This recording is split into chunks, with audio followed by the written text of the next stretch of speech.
AP మరియు తెలంగాణలో #1 coaching centre Harish the best academy digital బోర్డుపై అందిస్తోంది స్టాండర్డ్ ఆన్లైన్ క్లాసెస్.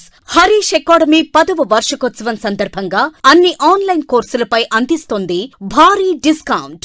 ఈ ఆఫర్ సెప్టెంబర్ 5 నుండి సెప్టెంబర్ 10 వరకు మాత్రమే. త్వరపడండి మరి. వెంటనే గూగుల్ ప్లే స్టోర్ నుండి Harish the best academy app ను డౌన్లోడ్ చేసుకోండి. Harish the best academy. Phone 8341116915.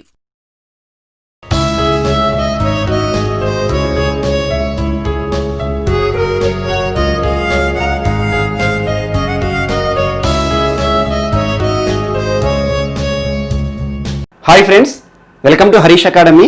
ఈరోజు వార్తలు నిలిచిన జాతీయ, అంతర్జాతీయ, రాష్ట్రీయ అంశాల గురించి, వార్తలు నిలిచిన వ్యక్తులు, అవార్డులు, పుస్తకాలు మరియు క్రీడా సంబంధిత సమాచారం, ఒక్కొక్క అంశాన్ని వివరంగా తెలుసుకునే ముందు కొన్ని హెడ్లైన్స్ చూద్దాం. ఈరోజు వార్తల్లో మోస్ట్ ఇంపార్టెంట్ పర్సనాలిటీ నారాయణ గురు గారు వార్తలు నిలిచారు. సో ఎందుకు నారాయణ గురు గారు వార్తలు నిలిచారో, తనకు సంబంధించిన కృషి ఏంటో చూద్దాము. మరియు ఐక్యరాజ్య సమితి భద్రతా మండలిలో పాకిస్తాన్ భారత్కి వ్యతిరేకంగా ప్రవేశపెట్టిన తీర్మానాన్ని చాలా దేశాలు తప్పుబట్టాయి. అదేంటి, దానికి సంబంధించిన అంశం ఏంటో చూద్దాము. మరియు ఈరోజు వార్తల్లో అమెరికా ఎన్నికలకి సంబంధించి మోస్ట్ ఇంపార్టెంట్ ఆన్లైన్ విధానము లేదా పోస్టల్ బ్యాలెట్ అనే అంశం వినిపిస్తోంది. అదేంటో చూద్దాము. మరియు దాంతోపాటు చైనా భారత్ ఘర్షణలో భాగంగా స్పెషల్ ఫ్రాంటియర్ ఫోర్స్ ఈరోజు వార్తలు నిలిచింది. వికాస్ బెటాలియన్ అంటే ఏంటో చూద్దాము. మరియు దాంతోపాటు ఒక బ్యాక్టీరియాతో ఈరోజు డెంగ్యూ నివారణ తగ్గించవచ్చు అని చెప్పేసి ఒక దోమ విషయం వార్తలు నిలిచింది. అదేంటో చూద్దాము. మరియు కేరళ, పశ్చిమ బెంగాల్కి సంబంధించిన రీసెర్చర్స్ ఇటీవల ఒక కొత్త రకమైన మంచినీటి చేపను కనుగొనడం జరిగింది. అది ఎక్కడ కనుగొన్నారో దానికి సంబంధించిన అంశం ఏంటో చూద్దాము. మరియు ఆంధ్రప్రదేశ్, తెలంగాణకు సంబంధించి చాలా ఇంపార్టెంట్ న్యూస్ ఉన్నాయి. ఆంధ్రప్రదేశ్ సంబంధించి క్యాబినెట్ తీర్మానం ఇటీవల ఏ అంశాలకు ఆమోదం పొందాయో చూద్దాం. మరి దాంతోపాటు ఈరోజు పారిశ్రామికవేత్తలకి ప్రోత్సాహం ఇచ్చే విధంగా సెర్ప్ మరియు వీహబ్ మధ్యలో ఒక ఒప్పందం జరిగింది. ఆ అంశం ఏంటో చూద్దాము. మరియు దాంతోపాటు వార్తలు నిలిచిన రైల్వే సంబంధిత అంశాలు ఈరోజు most important topics, and economy related issues, and most important పర్యావరణ సంబంధిత అంశాలు చాలా ఉన్నాయి. ఇవన్నిటిని కూడా ఒక్కొక్క అంశాన్ని చూద్దాం. సో ముందుగా ఈరోజు నారాయణ గురు గారి నుంచి తెలుసుకుందాం. నారాయణ గురు. సో చాలామంది చరిత్రలో తన గురించి తెలిసే ఉంటుంది. మీరు హిస్టరీ చదివినట్టు ఉంటుంటే నారాయణ గురు గారి గురించి ఖచ్చితంగా తెలుసుకునే ఉంటారు. సో ఇటీవల కాలంలో మనం మహాత్మా అయ్యంకాళి గురించి నేర్చుకున్నాం. సో మహాత్మా అయ్యంకాళి గారి స్పెషాలిటీ ఏంటి, ఎవరి కోసం పోరాడారు, జీవితకాల కృషి ఎవరి కోసం అని నేర్చుకున్నాం. సేమ్ అంతే నారాయణ గురు గారు కూడా. అసలు ఎందుకు వార్తలు నిలిచారంటే ఇటీవల సెప్టెంబర్ 2 నారాయణ గురు గారి 164th బర్త్ యానివర్సరీ సెలబ్రేషన్స్ అద్భుతంగా జరిగాయి. సో దానికి సంబంధించి అమిత్ షా గారు, ప్రధానమంత్రి నరేంద్ర మోడీ గారు ట్విట్టర్ వేదికగా నారాయణ గురు గారి గురించి తను చేసిన కృషిని ఈరోజు కొనియాడారు. తను చరిత్రలో ఎవరి కోసం పోరాడారు, జీవితకాలం కృషి ఎవరి కోసం చేశారు, సో తను స్థాపించిన సంస్థలు ఏంటి అని చెప్పేసి చాలా వరకు కూడా వార్తలు నిలుస్తున్నాయి. అండ్ కాంపిటేటివ్ ఎగ్జామ్లో తన గురించి ప్రతిసారి బిట్టపడుతుంది. సో అలా మహాత్మా అయ్యంకాళి గారు, నారాయణ గురు గారు, మరియు మనకి ఈవి రామస్వామి నాయకర్ గారు, మరియు అంబేద్కర్ గారు మోస్ట్ ఇంపార్టెంట్. సో ఇలాంటి కొంతమంది కీలకమైన వ్యక్తుల గురించి ఖచ్చితంగా ఎగ్జామ్లో బిట్స్ వస్తాయి. సో తరచూ వార్తలు నిలుస్తున్న ప్రతి ఒక్క అంశం ఇలాంటి పర్సనాలిటీస్ మనం చర్చించుకుంటున్నాం. సో దీని హిస్టరీ రిలేటెడ్గా మోస్ట్ ఇంపార్టెంట్ టాపిక్ మీరు యాడ్ చేసుకోండి. ఈరోజు నారాయణ గురు గారి గురించి కొన్ని విషయాలు తెలుసుకుందాం. ఎందుకంటే 164th బర్త్ యానివర్సరీ ఇటీవల నారాయణ గురు గారిది జరగడం జరిగింది. అలా సెప్టెంబర్ 2. సో 1856 1856లో జన్మించారు. సిపాయిల తిరుగుబాటుకు ఒక 1 year బిఫోర్ అంతే. 1928 వరకు తను జీవించి ఉన్నారు. జీవితకాలం అంతా కూడా పోరాడింది దళితుల కోసం.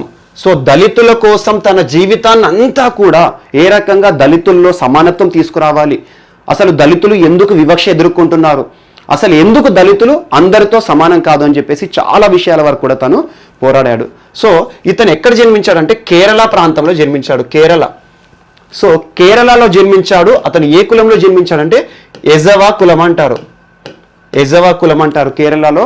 ఇప్పుడు దాన్ని దాదాపు ఏంటంటే అణచివేయబడ్డ కులం, అణచివేశారు. ఒకప్పుడు కేరళలో ఎజవా కులస్తులు ఎవరైతే ఉన్నారో వారికి ఎలాంటి హక్కులు దక్కేవి కాదు. దేవాలయానికి సంబంధించి ఎవరు కూడా దేవాలయంలోకి వెళ్ళకూడదు, దేవుడికి మొక్కకూడదు. సో దేవాలయ ప్రవేశం వారి విషయంలో నిరాకరించేవారు. సో మంచినీరు ఏవైతే ఉంటాయో చెరువులు కానీ గ్రామీణ ప్రాంతాల్లో ఉండే మంచినీటిని కూడా వారు తాకకూడదు, వారి కోసం సపరేట్గా ఉండాలి, ఊరి అవతల ఉండాలి, చెప్పులు వేసుకొని నడవకూడదు అని చెప్పేసి చాలా ఆంక్షలు వీరిపైన ఉన్నాయి. అలా భారతదేశంలో చాలా వరకు కొన్ని కులాలను అణచివేయబడ్డ కులాలుగా గుర్తించారు.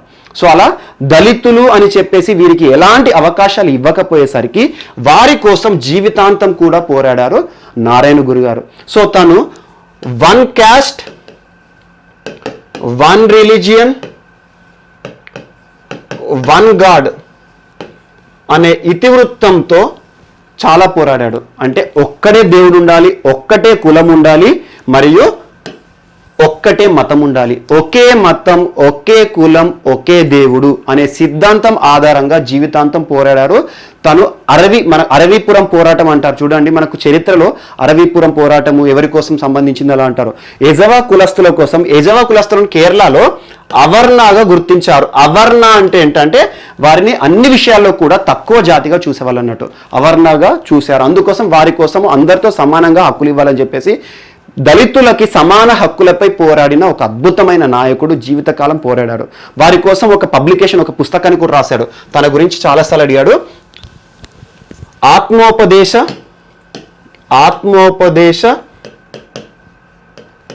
శతకం. చాలా తక్కువ పుస్తకాల్లో దీని గురించి ఉంది. మీరు హిస్టరీ కూడా చదివితే చూడండి, ఎక్కువ హిస్టరీ పుస్తకాల్లో ఆత్మోపదేశ శతకం ఎవరు రాశారని ఎక్కడ ఉండదు. సో చాలా ఇంపార్టెంట్ బిట్, చాలా రేర్ పుస్తకాలు ఇండియన్ హిస్టరీలో ఉన్నాయి. ఆత్మోపదేశ శతకం అని రాసి దళితుల కోసం తన యొక్క ప్రవచనాలు కానివ్వండి, తన యొక్క కవితలను రాసిన మహానుభావుడు ఎవరు అంటే నారాయణ గురు గారు. అండ్ దాంతోపాటు శ్రీ నారాయణ ధర్మ పరిపాలన యాగం అని చెప్పేసి ఒక ఉద్యమంలో కూడా కీలక పాత్ర పోషించారు. అలా నారాయణ గురు గారు బ్రతుకున్నంత కాలం కూడా సమానత్వం అనే సిద్ధాంతం ఆధారంగా, వన్నెస్ అనే సిద్ధాంతం ఆధారంగా జీవితకాల పోరాటం చేశారు. సో అలా దళిత పోరాటాల్లో నారాయణ గురు గారి పోరాటం చరిత్రలో మోస్ట్ ఇంపార్టెంట్. నారాయణ గురు గారు, అంబేద్కర్ గారు, మరియు మహాత్మా జ్యోతిబా పూలే గారు, మహాత్మా అయ్యంకాళి గారు, మరియు మనకి ఈవి రామస్వామి నాయకర్ గారు. సో ఇలాంటి వ్యక్తుల గురించి ఈ టాప్ 5 పర్సనాలిటీస్ గురించి ఖచ్చితంగా చూడండి. ఏ బిట్లో అయినా, ఏ ఎగ్జామ్లో అయినా కూడా వీరి గురించి పెట్టేస్తుంది. సో ఈ రకంగా నారాయణ గురు గారి యొక్క జన్మదిన మహోత్సవాలు ఇటీవల 164వ జన్మదినోత్సవాలు అద్భుతంగా జరిగాయి. చాలా వరకు కూడా తనకి చరిత్రలో తనకంటూ ఒక ప్రత్యేక పేజీలు అనేవి ఉంటాయి. సో అలా నారాయణ గురు గారి గురించి కొన్ని ఇష్యూస్. అండ్ తను చేసిన పోరాట ఫలితమే, తనతో పాటు ఇంతకుముందు కొంతమంది చెప్పాను దళిత పోరాటాలని. సో వారు చేసిన పోరాటాలే ఈరోజు రాజ్యాంగంలో ఆర్టికల్ 17 మోస్ట్ ఇంపార్టెంట్, అన్టచబిలిటీ, అంటరానితనం అనేది ఉండకూడదని చెప్పేసి సమానత్వం అనే సిద్ధాంతం వచ్చింది. ఆర్టికల్ 14 భారతీయులు అందరూ సమానమే. అండ్ దాంతోపాటు ఆర్టికల్ 23 కింద వెట్టి చాకరీ నిషేధం. ఒకప్పుడు కులం ఆధారంగా వెట్టి చాకరీ వ్యవస్థ కూడా ఉండేది. వెట్టి చాకరీ వ్యవస్థను నిర్మూలించడం, మరియు బాలకార్మిక వ్యవస్థ నిషేధం, ఇలాంటి అంశాలన్నీ కూడా చిన్నతనంలోనే ఈ కులం ఆధారంగా కొంతమంది చదువు కూడా అర్హులు కాదు అని చెప్పేసి చదువుకు కూడా దూరం చేశారు. అలా చిన్నపిల్లలకు సంబంధించి ఆర్టికల్ 24 కానివ్వండి. ఈరోజు చూడండి, ఆర్టికల్స్ కొన్ని ప్రత్యేకంగా రాజ్యాంగంలో కొన్ని కులాల కోసము, కొన్ని వర్గాల కోసం ఉన్నాయంటే దానికి కారణం చాలా మంది వ్యక్తులు. అలా సమానత్వం తీసుకురావడానికి, చరిత్రలో తొక్కబడిన వారందరినీ కూడా సమానత్వం తీసుకురావడానికి ఈరోజు ప్రత్యేక ప్రకరణలు రాజ్యాంగంలో కూడా పెట్టడం జరిగింది. అలా చాలా చట్టాలు 1955లో కానీ, 56లో కానీ, 1976లో కానీ, 1989లో కానీ, అలా అంటరానితనం కానివ్వండి, వాటికి సంబంధించి schedule caste and schedule tribes సంబంధించి వారి కోసం ప్రత్యేక చట్టాలను కూడా ఈరోజు ప్రభుత్వం ప్రవేశపెట్టింది. సో ఇలాంటి మహానాయకుల యొక్క చరిత్రను ఖచ్చితంగా చూడండి. వీరి యొక్క పోరాటాలు ప్రస్తుతం మనం నివసిస్తున్న కాలంలో ప్రత్యేక ప్రకరణలుగా మారాయి. సో అలా రాజ్యాంగంలో కొన్ని వర్గాలకు ప్రత్యేక ప్రకరణలు, అంతెందుకు లోక్సభలో ప్రత్యేక నియోజకవర్గాలు, అసెంబ్లీలో ప్రత్యేక నియోజకవర్గాలు కొన్ని వర్గాలకు కేటాయించబడ్డాయి. ఎందుకు అంటే చరిత్ర తొక్కేసిన కులాలు ఏవైతే ఉన్నాయో వాటిని సమానత్వంగా తీసుకురావాలంటే ఖచ్చితంగా ఇవ్వాల్సిందే. సో అందుకోసమని ఇప్పటికి కూడా చూడండి, వీరి యొక్క పోరాటాల ఫలితమే ఈరోజు మనం అనుభవిస్తున్న ప్రకరణలు కానివ్వండి, అలా సమానత్వం అనే సిద్ధాంతం, భారతదేశం సమానత్వం అనే నిచ్చెన వేయడంలో కీలక పాత్ర పోషించిన మహనీయులు వీళ్ళందరూ కూడా. ఇదొకటి మోస్ట్ ఇంపార్టెంట్. అండ్ నెక్స్ట్, ఈరోజు అమెరికాకి సంబంధించి ఎన్నికలు. సో నవంబర్లో అమెరికాకి సంబంధించి ఎన్నికలు జరగబోతున్నాయి. మనం చూస్తున్నాం ఈసారి Donald Trump versus Joe Biden అని. సో ఇటీవల కాలంలో మనం చూస్తున్నాం Mike Pence versus Kamala Harris అని అధ్యక్ష ఎన్నికలు జరగబోతున్నాయి. సో అమెరికా అధ్యక్ష ఎన్నికలు అనేవి ప్రతి 4 ఏళ్ళకు ఒకసారి జరుగుతాయి. కానీ ప్రస్తుతం ఉన్న కరోనా పరిస్థితుల కాలంలో అధ్యక్ష ఎన్నికలు ఏవైతే ఉన్నాయో అమెరికా ఎన్నికలు కొంచెం సందిగ్ధంలో పడ్డాయి. కానీ అమెరికా రాజ్యాంగం ఏం చెప్తుందంటే ఎటువంటి పరిస్థితి అయినా కూడా ఎన్నికలు జరపాల్సిందే. ఒకవేళ ఎన్నికలు పోస్ట్పోన్ చేయాలి అంటే రాజ్యాంగాన్ని సవరించాలి. అని గుర్తుంచుకోండి, ప్రపంచంలోని రాజ్యాంగాల్లోకెల్లా అత్యంత దృఢమైన రాజ్యాంగం అమెరికా రాజ్యాంగం. ఒక్క సవరణ చేయాలి అమెరికా రాజ్యాంగం కంటే కనీసం ఒక 10 నుండి 15 ఏళ్ళు పడుతుంది. అలా అత్యంత దృఢమైన రాజ్యాంగం ఈరోజు అమెరికా రాజ్యాంగం. సో చూడడానికి చిన్న రాజ్యాంగం, కానీ సవరణల విషయంలో చాలా కష్టతరమైన రాజ్యాంగం. సో అలాంటి అమెరికాలో రానున్న ఎన్నికల్లో ఇప్పుడు చూడండి, భారతదేశంలో ఏదైనా ఎన్నికలు ఉన్నాయనుకోండి, భారతదేశం అంతా కూడా ఐక్యత విషయంలో ఎన్నికల సంఘం ఒకటే ఉంటుంది. దేశంలో అన్ని రకాల ఎన్నికలు నిర్వహించడానికి ఎన్నికల సంఘం ఒకటే ఉంటుంది జాతీయ స్థాయిలో. ఆర్టికల్ 324 ఆధారంగా ఉంటుంది. అలా రాష్ట్ర ఎన్నికల సంఘం రాష్ట్రంలో జరిగే ఎన్నికలు, కానీ దేశమంతా కూడా రాష్ట్రాలకు జరపబడే ఎన్నికలకు ఎన్నికల సంఘం ఒకటే ఉంటుంది. అలాంటి ఎన్నికల సంఘం అమెరికాలో లేదు. సో అమెరికాలో దేశమంతా కూడా ఇప్పుడు అధ్యక్ష ఎన్నికలు ఉన్నాయి కదా, అధ్యక్ష ఎన్నికలను నిర్వహించడానికి ఎలాంటి ఎన్నికల సంఘం ఉండదు. ఎందుకంటే అమెరికా సమాఖ్య విధానంలో ఉంది, ఫెడరల్ సిస్టమ్, సమాఖ్య. సో సమాఖ్య విధానం అంటే ఏంటంటే రాష్ట్రాలు బలంగా ఉంటాయి, కేంద్రం బలహీనంగా ఉంటుంది. అదే మన భారతదేశంలో చూడండి, కేంద్రం బలంగా ఉంటుంది, రాష్ట్రాలు బలంగానే ఉంటాయి, కానీ కేంద్రంతో పోలిస్తే తక్కువ బలంగా ఉంటాయి. అండ్ కెనడాలో కూడా ఇండియా లాగానే ఉంటుంది. సో అలా అమెరికా సమాఖ్య ఫెడరల్ సిస్టమ్ కాబట్టి రాష్ట్రాలకు ఎక్కువ అధికారాలు ఇచ్చారు. అవశిష్ట అధికారాలు మన దగ్గర కేంద్రానికి ఉంటాయి. అమెరికాలో అవశిష్ట అధికారాలు ఏవైతే ఉంటాయో మనకి రాష్ట్రాలకు ఇస్తాయి. అలా రాష్ట్రం యొక్క అధికారాలు బలంగా ఉంటాయి. ఈరోజు ఎన్నికలు నిర్వహించాలన్నా డొనాల్డ్ ట్రంపే కానివ్వండి, ఇలాంటి అధ్యక్ష ఎన్నికలు ఏవైతే ఉంటాయో అలా నిర్వహించడానికి ఎన్నికల సంఘం అంటూ అమెరికాలో ఉండదు. ఏం చేస్తారంటే ఒక్కొక్క రాష్ట్రం, అమెరికా ఉందిగా, యునైటెడ్ స్టేట్స్ ఆఫ్ అమెరికా ఏదైతే ఉందో ఒక్కొక్క రాష్ట్రము స్వతహాగా వారి రాష్ట్రంలో ఎన్నికలు నిర్వహిస్తుంది, అధ్యక్ష ఎన్నికలు. సో అలా అన్ని రాష్ట్రాలను కలిపి అక్యుములేట్ చేసేసి అధ్యక్షుడు ఎవరని చెప్పేసి నిర్ణయిస్తారు. సో ఇలాంటి ఎన్నికల విధానంలో ప్రస్తుతం కరోనా పరిస్థితుల కాలంలో ఓటర్లు ఎవరైనా కూడా పోలింగ్ స్టేషన్కి వచ్చేసి వెళ్ళే పరిస్థితి లేదు. అండ్ అందులోనూ గుమిగూడ ప్రదేశం కాబట్టి ఏం చేయాలని చెప్పేసి ప్రతి ఒక్క రాష్ట్రం కూడా ఏం చేస్తుందంటే, మా రాష్ట్రంలో ఆన్లైన్ విధానంలో చేస్తాము, మా రాష్ట్రంలో బ్యాలెట్ విధానంలో చేస్తాము, లేదంటే మా రాష్ట్రంలో పోస్టల్ బ్యాలెట్ విధానం చేస్తామని చెప్పేసి ఒక్కొక్క రాష్ట్రం ఒక్కొక్క రకంగా నిర్వహిస్తున్నట్టుగా వార్తలు వస్తున్నాయి. అందులో గుర్తుంచుకోండి, అమెరికాలో ఉన్న వ్యవస్థ ఏంటంటే, మన దగ్గర section 60 of RPA, section 60 of peoples representation act, PRA, peoples representation act 1951, ప్రజా ప్రాతినిధ్య చట్టం ఏదైతే ఉందో 1951 సెక్షన్ 60 పోస్టల్ బ్యాలెట్ గురించి చెప్తున్నాను, మీకు తరచు చెప్తున్నాను. దానికి సంబంధించిన నియమాలన్నీ కూడా చెప్పాను. ఇటీవల కాలంలో 65 ఏళ్ళని అవి వివాదాలు కూడా చెప్పాను. సో అమెరికాలో పోస్టల్ బ్యాలెట్ నిబంధన అనేది కొన్ని ప్రత్యేక పరిస్థితుల్లో ఎవరికైనా ఉంటుంది. ఎగ్జాంపుల్, నేను అమెరికాలో ఓటర్ని. ఈ రోజు నేను అమెరికాలో జరుగుతున్న ఎన్నికలకి ఓటు వేయలేకపోయాను, ఏదో నాకు పర్సనల్ రీజన్ పడింది. అలాంటి సమయంలో నా ఓటును తిరిగి నేను వేసుకోవచ్చు. ఎలా వేసుకోవాలి? స్టేట్ గవర్నమెంట్ దగ్గర ఒక అప్పీల్ చేసుకోవాలి. ఏమని చెప్పాలి? నేను ఇటీవల జరిగిన ఎన్నికల్లో ఓటు వేయలేకపోయాను, అందువల్ల యాబ్సెంటీ ఎక్స్క్యూజ్ అనే ఒక నిబంధన ఉంటుంది. యాబ్సెంటీ ఎక్స్క్యూజ్ అంటే నన్ను క్షమించండి, నాకు మళ్ళీ ఒక ఓటింగ్ అనేది ఇవ్వండి, యాబ్సెంటీ ఓటింగ్ అనేది ఇవ్వండి అని చెప్పేస్తే తనకు పోస్టల్ బ్యాలెట్ కానీ ఆన్లైన్ విధానంలో కానీ కల్పిస్తారు. అలా రాష్ట్ర ప్రభుత్వాలు వారికి నచ్చిన విధానంలో ఎన్నికలు కండక్ట్ చేయొచ్చు. కానీ ఎన్నికల విధానం ఒక్కటే, నిర్వహించడంలో మాత్రం ఏ రకంగా నిర్వహించాలని చెప్పేసి రాష్ట్రాలకు ఉంటుంది. కానీ దేశమంతా కూడా ఆన్లైన్ విధానంలో జరపాలి అని చెప్పేసి ఇటీవల ఓటర్లందరూ కూడా అమెరికా ప్రభుత్వాన్ని అడుగుతున్నారు. సో ఈ రకంగా ఒకటి. అండ్ చూడండి, చాలా వరకు దేశాలు ఈరోజు, ఎస్టోనియా దేశం చాలా చిన్న దేశం, ఆన్లైన్ విధానంలో ఓటింగ్ జరుగుతుంది. మనం ఇంట్లో ఉండి ఓటు వేయొచ్చు.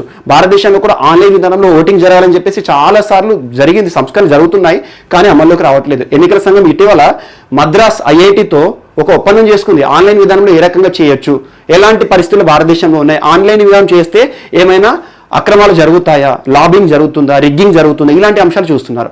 సో ఆన్లైన్ విధానంలో ఎస్టోనియా దేశంలో జరుగుతుంది ప్రజెంట్.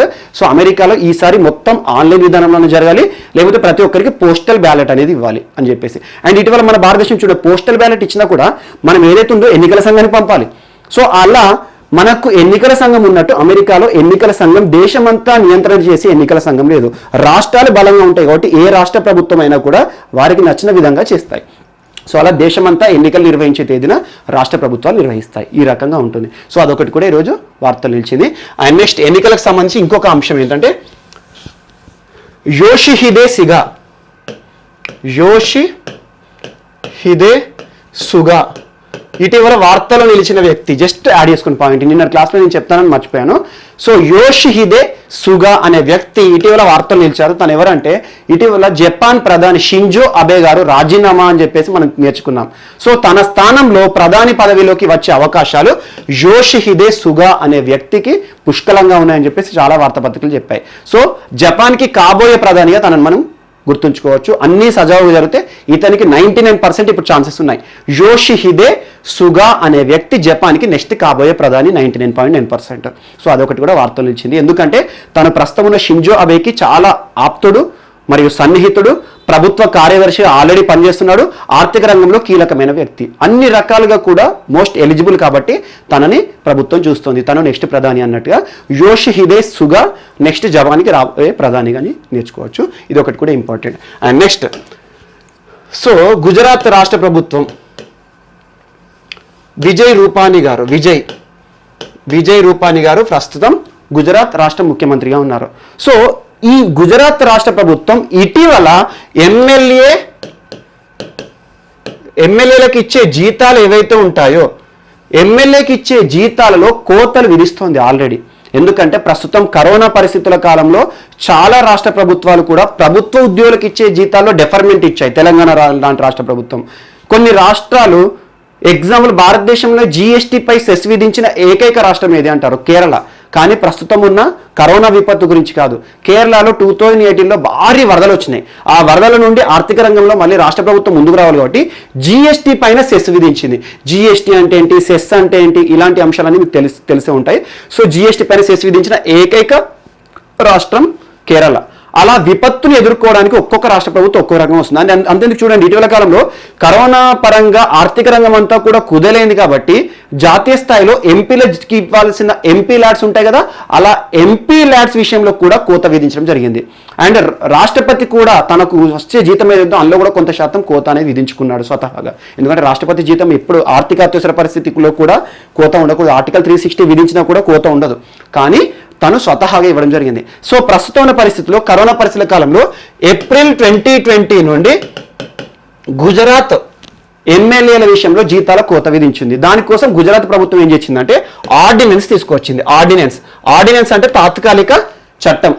అలా గవర్నర్కి ఇవ్వవలసిన అధికారం కేంద్రంలో అయితే మనకి రాష్ట్రపతికి ఇస్తారు. సో ఆర్డినెన్స్ అంటే ఏంటంటే చట్టసభలు అమలు లేనప్పుడు మనకి గవర్నర్ కానీ రాష్ట్రంలో, లేకపోతే కేంద్రంలో అయితే రాష్ట్రపతి తాత్కాలిక చట్టాన్ని ఇవ్వచ్చు. నా మాటే శాసనం అంటారు సింపుల్గా. సో అలాంటిది ఆర్డినెన్స్. సో అలాంటి ఆర్డినెన్స్ అమల్లో ఉంది. ఏప్రిల్ మంత్ నుండి గుజరాత్ శాసనసభ్యులందరికీ కూడా జీతాల్లో 30% కోత అనేది జరుగుతుంది. సో ఇప్పుడు ఏం చేస్తున్నారంటే, ఇప్పుడు వర్షాకాల సమావేశాలు జరగాలి కదా, ఈ వర్షాకాల సమావేశాలు మాన్సూన్ సెషన్లో దీనికి సంబంధించిన బిల్లును ప్రవేశపెట్టి ఈ ఆర్డినెన్స్ పక్కకు పెట్టాలని చెప్పేసి ప్రభుత్వం యోచిస్తుంది. సో అలా కరోనా పరిస్థితుల కాలంలో ఎంపీల జీతాల్లో కోత తీయడానికి బిల్లును ప్రవేశపెడుతున్న రాష్ట్రం మనకి, ఎంపీలు అనకూడదు, ఎమ్మెల్యేలు. ఎందుకంటే రాష్ట్రంలో ఉండేవారు అసెంబ్లీలో ఎమ్మెల్యేలు కదా వారు. సో ఎంపీలు అంటే మనకి లోక్సభ, రాజ్యసభలో ఉంటారు. సో అలా ఎమ్మెల్యేల విషయంలో జీతాల విషయంలో కోత విధిస్తున్న రాష్ట్రం, విధించబోతున్న రాష్ట్రం అధికారికంగా ఎవరంటే గుజరాత్ రాష్ట్ర ప్రభుత్వం. ఇదొకటి కూడా మనకి ఈరోజు most important. So Gujarat. And next, ఈరోజు ఒక దోమ, సో మనకి డెంగ్యూ కానివ్వండి, చికెన్ గునియా, ఇవన్నీ కూడా mosquito born diseases. So mosquito born అంటే వీటి ద్వారా వస్తుంది. డెంగ్యూ, చికెన్ గునియా ఏవైతే ఉంటాయో ఇటీవల వీటికి సంబంధించిన ఒక రీసెర్చ్ బయటకు వచ్చింది. వరల్డ్ మస్కిటో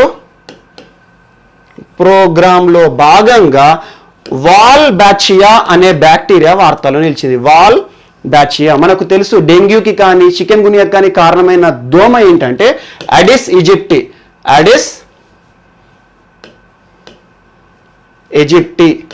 ఈ దోమ వల్లనే మనకు డెంగ్యూ వస్తుంది.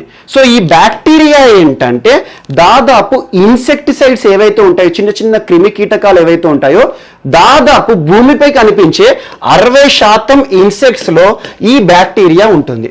ఈ బ్యాక్టీరియా ఏంటి, వాల్ బ్యాచియా అనే బ్యాక్టీరియా ఉంటుంది. కానీ ఈ అడెస్ ఈజిప్టి ఉంది కదా దోమ, ఈ దోమ మనకి డెంగ్యూ వ్యాధి కానివ్వండి లేదా చికెన్ గునియా వ్యాధి కారణమయ్యే దోమలో ఈ వాల్ బ్యాచియా అనే బ్యాక్టీరియా ఉండదు. సో దీని ద్వారానే మానవుల్లో హాని అనేది జరుగుతుంది. సో ఏ ఇన్సెక్ట్స్లో అయితే, ఏ క్రిమి కీటకాల్లో అయితే వాల్ బ్యాచియా అనే బ్యాక్టీరియా ఉంటుందో ఆ వాటి వల్ల మానవునికి ఎలాంటి ప్రమాదం ఉండదు. సింపుల్ చెప్పాలంటే వాల్ బ్యాచియా బ్యాక్టీరియా అనేది హ్యూమన్ ఫ్రెండ్లీ లేదా ఎనిమల్ ఫ్రెండ్లీ. సో వాటి వల్ల మనకు హాని అనేది ఉండదు. అలా అని చెప్పేసి దానివల్ల మరీ మంచి కూడా ఉండదు. సో అలా మానవునికి చెడు చేయని బ్యాక్టీరియా వాల్ బ్యాచియా. సో అలా ఈ వాల్ బ్యాచియా అనేది ఏ బ్యాక్టీరియా, ఏ ఇన్సెక్ట్లో అయితే ఉంటుందో ఆ ఇన్సెక్ట్ మనల్ని బైట్ చేసినా కూడా మనకి ఎలాంటి హాని జరగదు. కానీ ఇప్పుడు ఈ దోమలు చెప్పాను కదా, మనకు మానవ శరీరానికి వ్యాధికారకం అవుతున్న దోమలు ఏవైతే ఉంటాయో అందులో వాల్ బ్యాచియా అనే బ్యాక్టీరియా ఉండదు, సింపుల్గా చెప్పాలంటే. సో ఇటీవల ఏంటంటే వరల్డ్ మస్కిటో ప్రోగ్రామ్ శాస్త్రవేత్తలు ఏం చేశారంటే ఈ దోమ మన మానవునిలో డెంగ్యూకి, చికెన్ గున్యాకి కారణమైన దోమల్లో అధ్యయనం చేస్తారు. అందులో వాల్బాచియా బ్యాక్టీరియా అనేది ఉండట్లేదు. ఏం చేయాలి? ఈ వాల్బాచియా బ్యాక్టీరియాని ఈ దోమ లోపల ఇంజెక్ట్ చేస్తే అయిపోతుంది కదా. ఈ దోమ లోపల ఈ బ్యాక్టీరియాని ప్రవేశపెడితే ఆటోమేటిక్గా ఈ వాల్బాచియా మానవునికి మంచి చేస్తుంది. ఆటోమేటిక్గా దీని యొక్క ప్రభావం మానవుని పైన ఉండదు. సో డెంగ్యూ అనేది కానీ రాదు. సో అలా డెంగ్యూని కంట్రోల్ చేయడానికి ఇటీవల దోమల్లో వాల్బాచియా బ్యాక్టీరియా ప్రయోగం చేస్తున్నారు. ఇది ఒకటి మోస్ట్ ఇంపార్టెంట్, బయాలజీలో ఇంపార్టెంట్. సో అలా డెంగ్యూకి సంబంధించి ఇది ప్రయోగం ఎక్కడ కూడా సక్సెస్ఫుల్ సాధించింది అంటే ప్రస్తుతం యోగ్యకర్త ఎక్కడుంది? యోగ్యకర్త ఇండోనేషియా. ఇక్కడ ఒక ఇంటర్నేషనల్ ఆర్గనైజేషన్ కూడా ఉంటుంది. యోగ్యకర్త ఇండోనేషియాలో ఉంది. సో ఈ ప్రాంతంలో డెంగ్యూ వ్యాధిని నియంత్రించడానికి డెంగ్యూ వ్యాధికి కారణమవుతున్న దోమలలో వాల్బాచియా అనే ఒక బ్యాక్టీరియాని ప్రవేశపెట్టి కొన్ని ప్రయోగాలు చేశారు. అందులో భాగంగా ఫలితాలు ఏమొస్తున్నాయంటే ఏ దోమలు అయితే డెంగ్యూకి కారణమవుతున్నాయో ఆ దోమలో వాల్బాచియాని ప్రవేశపెడితే ఆ దోమలు మనం బైట్ చేసినా కూడా ఎలాంటి డెంగ్యూ వ్యాధి రావట్లేదు. సో అలా మనకి ఏవైతే మస్కిటో బార్న్ డిసీజెస్ ఉన్నాయో వాటిలో వాల్బాచియా ప్రయోగాలు జరుగుతున్నాయి. ప్రస్తుతం సత్ఫలితాలు ఇచ్చిన ప్రాంతం ఎక్కడ అంటే యోగ్యకర్త ప్రాంతం ఇండోనేషియాలో. దీనికి సంబంధించి మంచి ఫలితాలు కూడా ఇవ్వడం జరిగింది. ఇది ఒకటి కూడా ఇంపార్టెంట్. సో ఎలా అడుగుతారు బిట్ అంటే ప్రస్తుతం వార్తల్లో నిలిచిన వాల్బాచియా ఎందుకు వార్తలు నిలిచింది అంటారు. అంటే ఏంటి? మనకి దోమలు కానివ్వండి, ఇన్సెక్ట్స్ కానీ వీటిలో అయితే వాల్బాచియా అనే బ్యాక్టీరియా ఉంటుందో ఆ బ్యాక్టీరియా ఉన్న జీవి వల్ల, ఇన్సెక్ట్ వల్ల, క్రిమి కీటకాల వల్ల మానవునికి ఎలాంటి హాని జరగదు. అంటే ఆ క్రిమి కీటకాల్లో వాల్బాచియా ఉండాలి. కానీ ఇవి లేని క్రిమి కీటకాలు ఉంటాయి కదా, బయట చేస్తే మనకు హాని కలుగుతుంది. సో ఏం చేయాలి? ఆ క్రిమి కీటకాల లోపల ఈ వాల్బాచియా బ్యాక్టీరియాని ప్రవేశపెడితే మనకు ఎలాంటి హాని జరగదు. అలా డెంగ్యూని నియంత్రించడానికి వాల్బాచియా బ్యాక్టీరియాని ఇటీవల వాడుతున్నారు. ఇది ఒకటి మోస్ట్ ఇంపార్టెంట్. సో ఇదొకటి కూడా చూడండి. అండ్ నెక్స్ట్ ఈరోజు ఐక్యరాజ్య సమితికి సంబంధించి మోస్ట్ ఇంపార్టెంట్ అంశం వార్తల్లో నిలిచింది. ఐక్యరాజ్య సమితికి సంబంధించి అదేంటంటే యుఎన్ఓకి సంబంధించి ఇటీవల మనకి సెక్యూరిటీ కౌన్సిల్ ఉంటుంది. UNSC, United nations security council, భద్రతా మండలి అంటాం. సో ఐక్యరాజ్య సమితి కింద ఉండే 6 అంగాల్లో అత్యంత ఇంపార్టెంట్ భద్రతా మండలి. మన భారతదేశం రానున్న 2 ఏళ్ల పాటు భద్రతా మండలిలో సభ్యదేశంగా ఎన్నికైంది. తాత్కాలిక సభ్యదేశం అంటున్నాను. తాత్కాలిక అంటే ఐక్యరాజ్య సమితి భద్రతా మండలిలో మొత్తం దేశాల సంఖ్య 15, 5 పర్మనెంట్, 10 రొటేషన్ విధానంలో ప్రతి 2 ఏళ్లకు ఒకసారి ఎన్నికవుతాయి. సో అలా 5 సభ్య దేశాలు, 5 పర్మనెంట్ శాశ్వత దేశాలు ఏమంటే US, UK, France, Russia, China. ఈ 5 దేశాలకు వీటో పవర్ ఉంటుంది. ఒక్క దేశం ఏదైనా తీర్మానాన్ని నో అంటే అది ముందుకు రాదు, ఇక క్యాన్సిల్ అయిపోయినట్టే. ఈ 10 దేశాలు ఏవైతే ఉంటాయో ప్రతి 2 ఏళ్లకు ఒకసారి ఉంటాయి. అలా ఈ 2 ఏళ్ల పాటు వీరికి మంచి అధికారాలు ఉంటాయి. సో ఇటీవల ఐక్యరాజ్య సమితి భద్రతా మండలిలో ఒక తీర్మానాన్ని పాకిస్తాన్ ప్రవేశపెట్టింది. ఏంటంటే భారత్కి వ్యతిరేకంగా. ఆ తీర్మానం దేనికి సంబంధించింది అంటే తీవ్రవాదానికి సంబంధించింది. తీవ్రవాదం. సో భారతదేశానికి సంబంధించిన భారతీయులు 4 అంతర్జాతీయ తీవ్రవాదులుగా గుర్తించండి అని చెప్పేసి ఐక్యరాజ్య సమితి భద్రతా మండలిలో ప్రవేశపెట్టింది. ఆ కమిటీ ఏంటంటే 1267 committee for counter terrorism sanctions. 1267 committee for counter terrorism sanctions అనే ఒక కమిటీ ఐక్యరాజ్య సమితి భద్రతా మండలిలో ఉంటుంది. ఐక్యరాజ్య సమితి భద్రతా మండలి తీసుకునే ఆంక్షలు ఏవైతే ఉంటాయో వాటిని అమలు చేసే కమిటీ అన్నట్టు ఇది. అలా ఒక నెంబర్ ఇచ్చారు. అలా ఇది 1999 నుండి ఉంది. ఈ సభ ఏదైతే సమావేశం ఉందో 1999 ఉంది.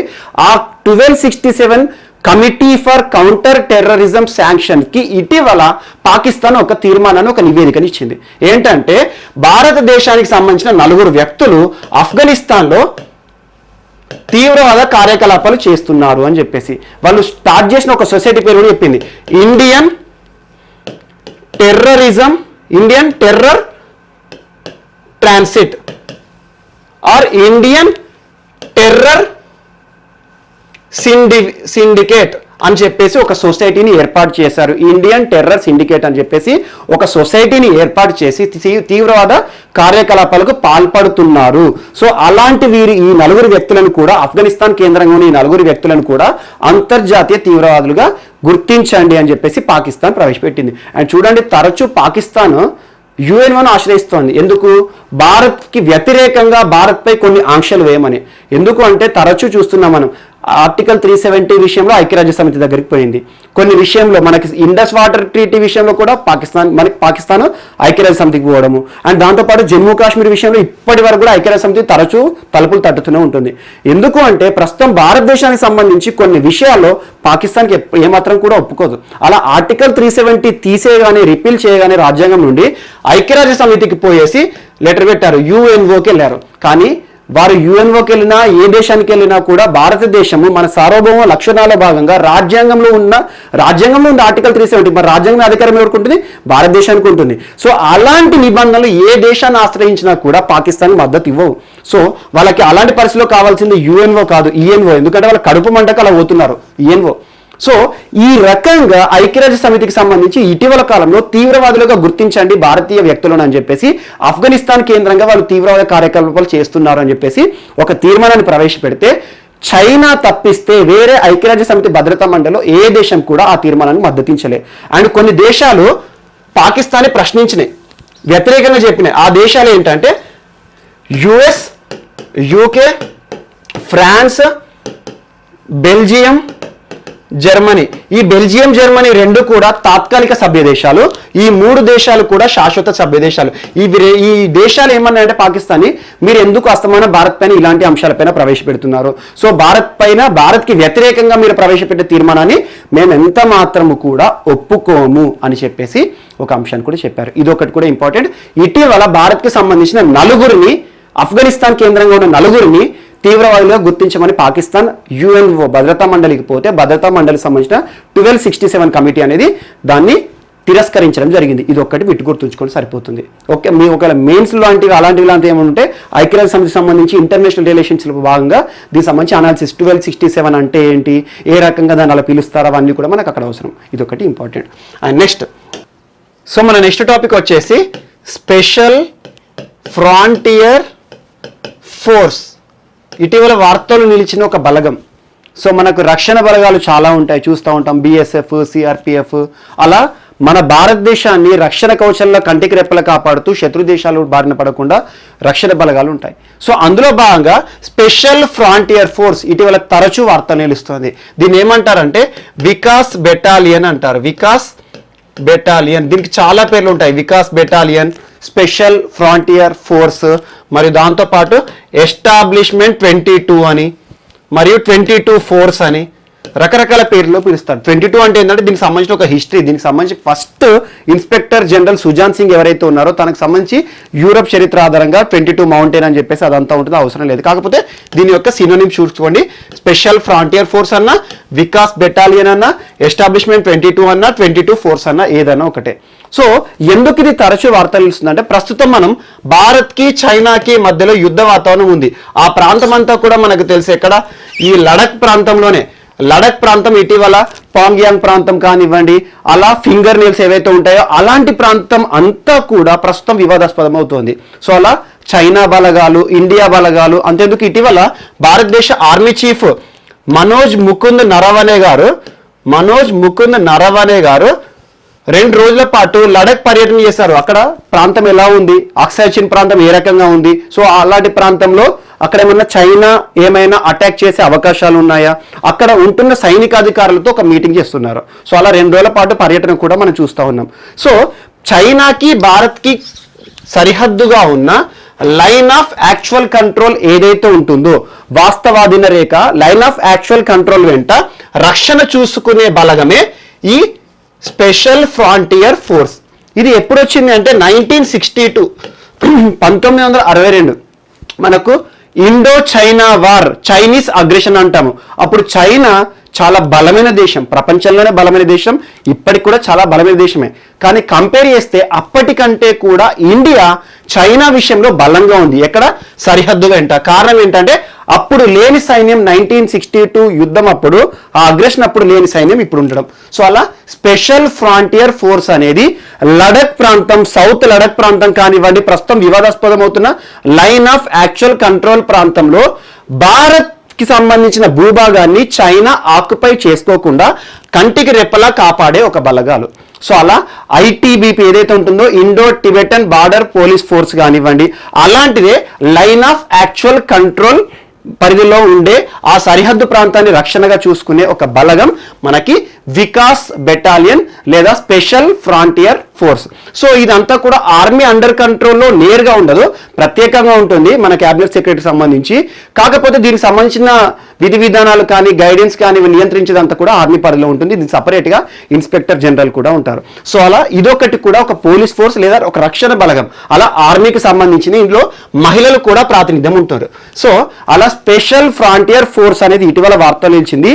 ఏ ప్రాంతంలో భారత్కి సంబంధించి కంటికి రెప్పలా కాపాడుతారు రక్షణ బలం అంటారు. అలా లైన్ ఆఫ్ యాక్చువల్ కంట్రోల్ పరిధిలో చైనా బలగాలు భారతదేశాన్ని ఆక్యుపై చేయకుండా ఆ వివాదాస్పద ప్రాంతాలు ఏవైతే ఉంటాయో అక్కడ చైనా వారి యొక్క ప్రవేశాన్ని అడ్డుకునే బలగమే ఈ స్పెషల్ ఫ్రాంటియర్ ఫోర్స్. ఇటీవల వార్తలు వచ్చింది.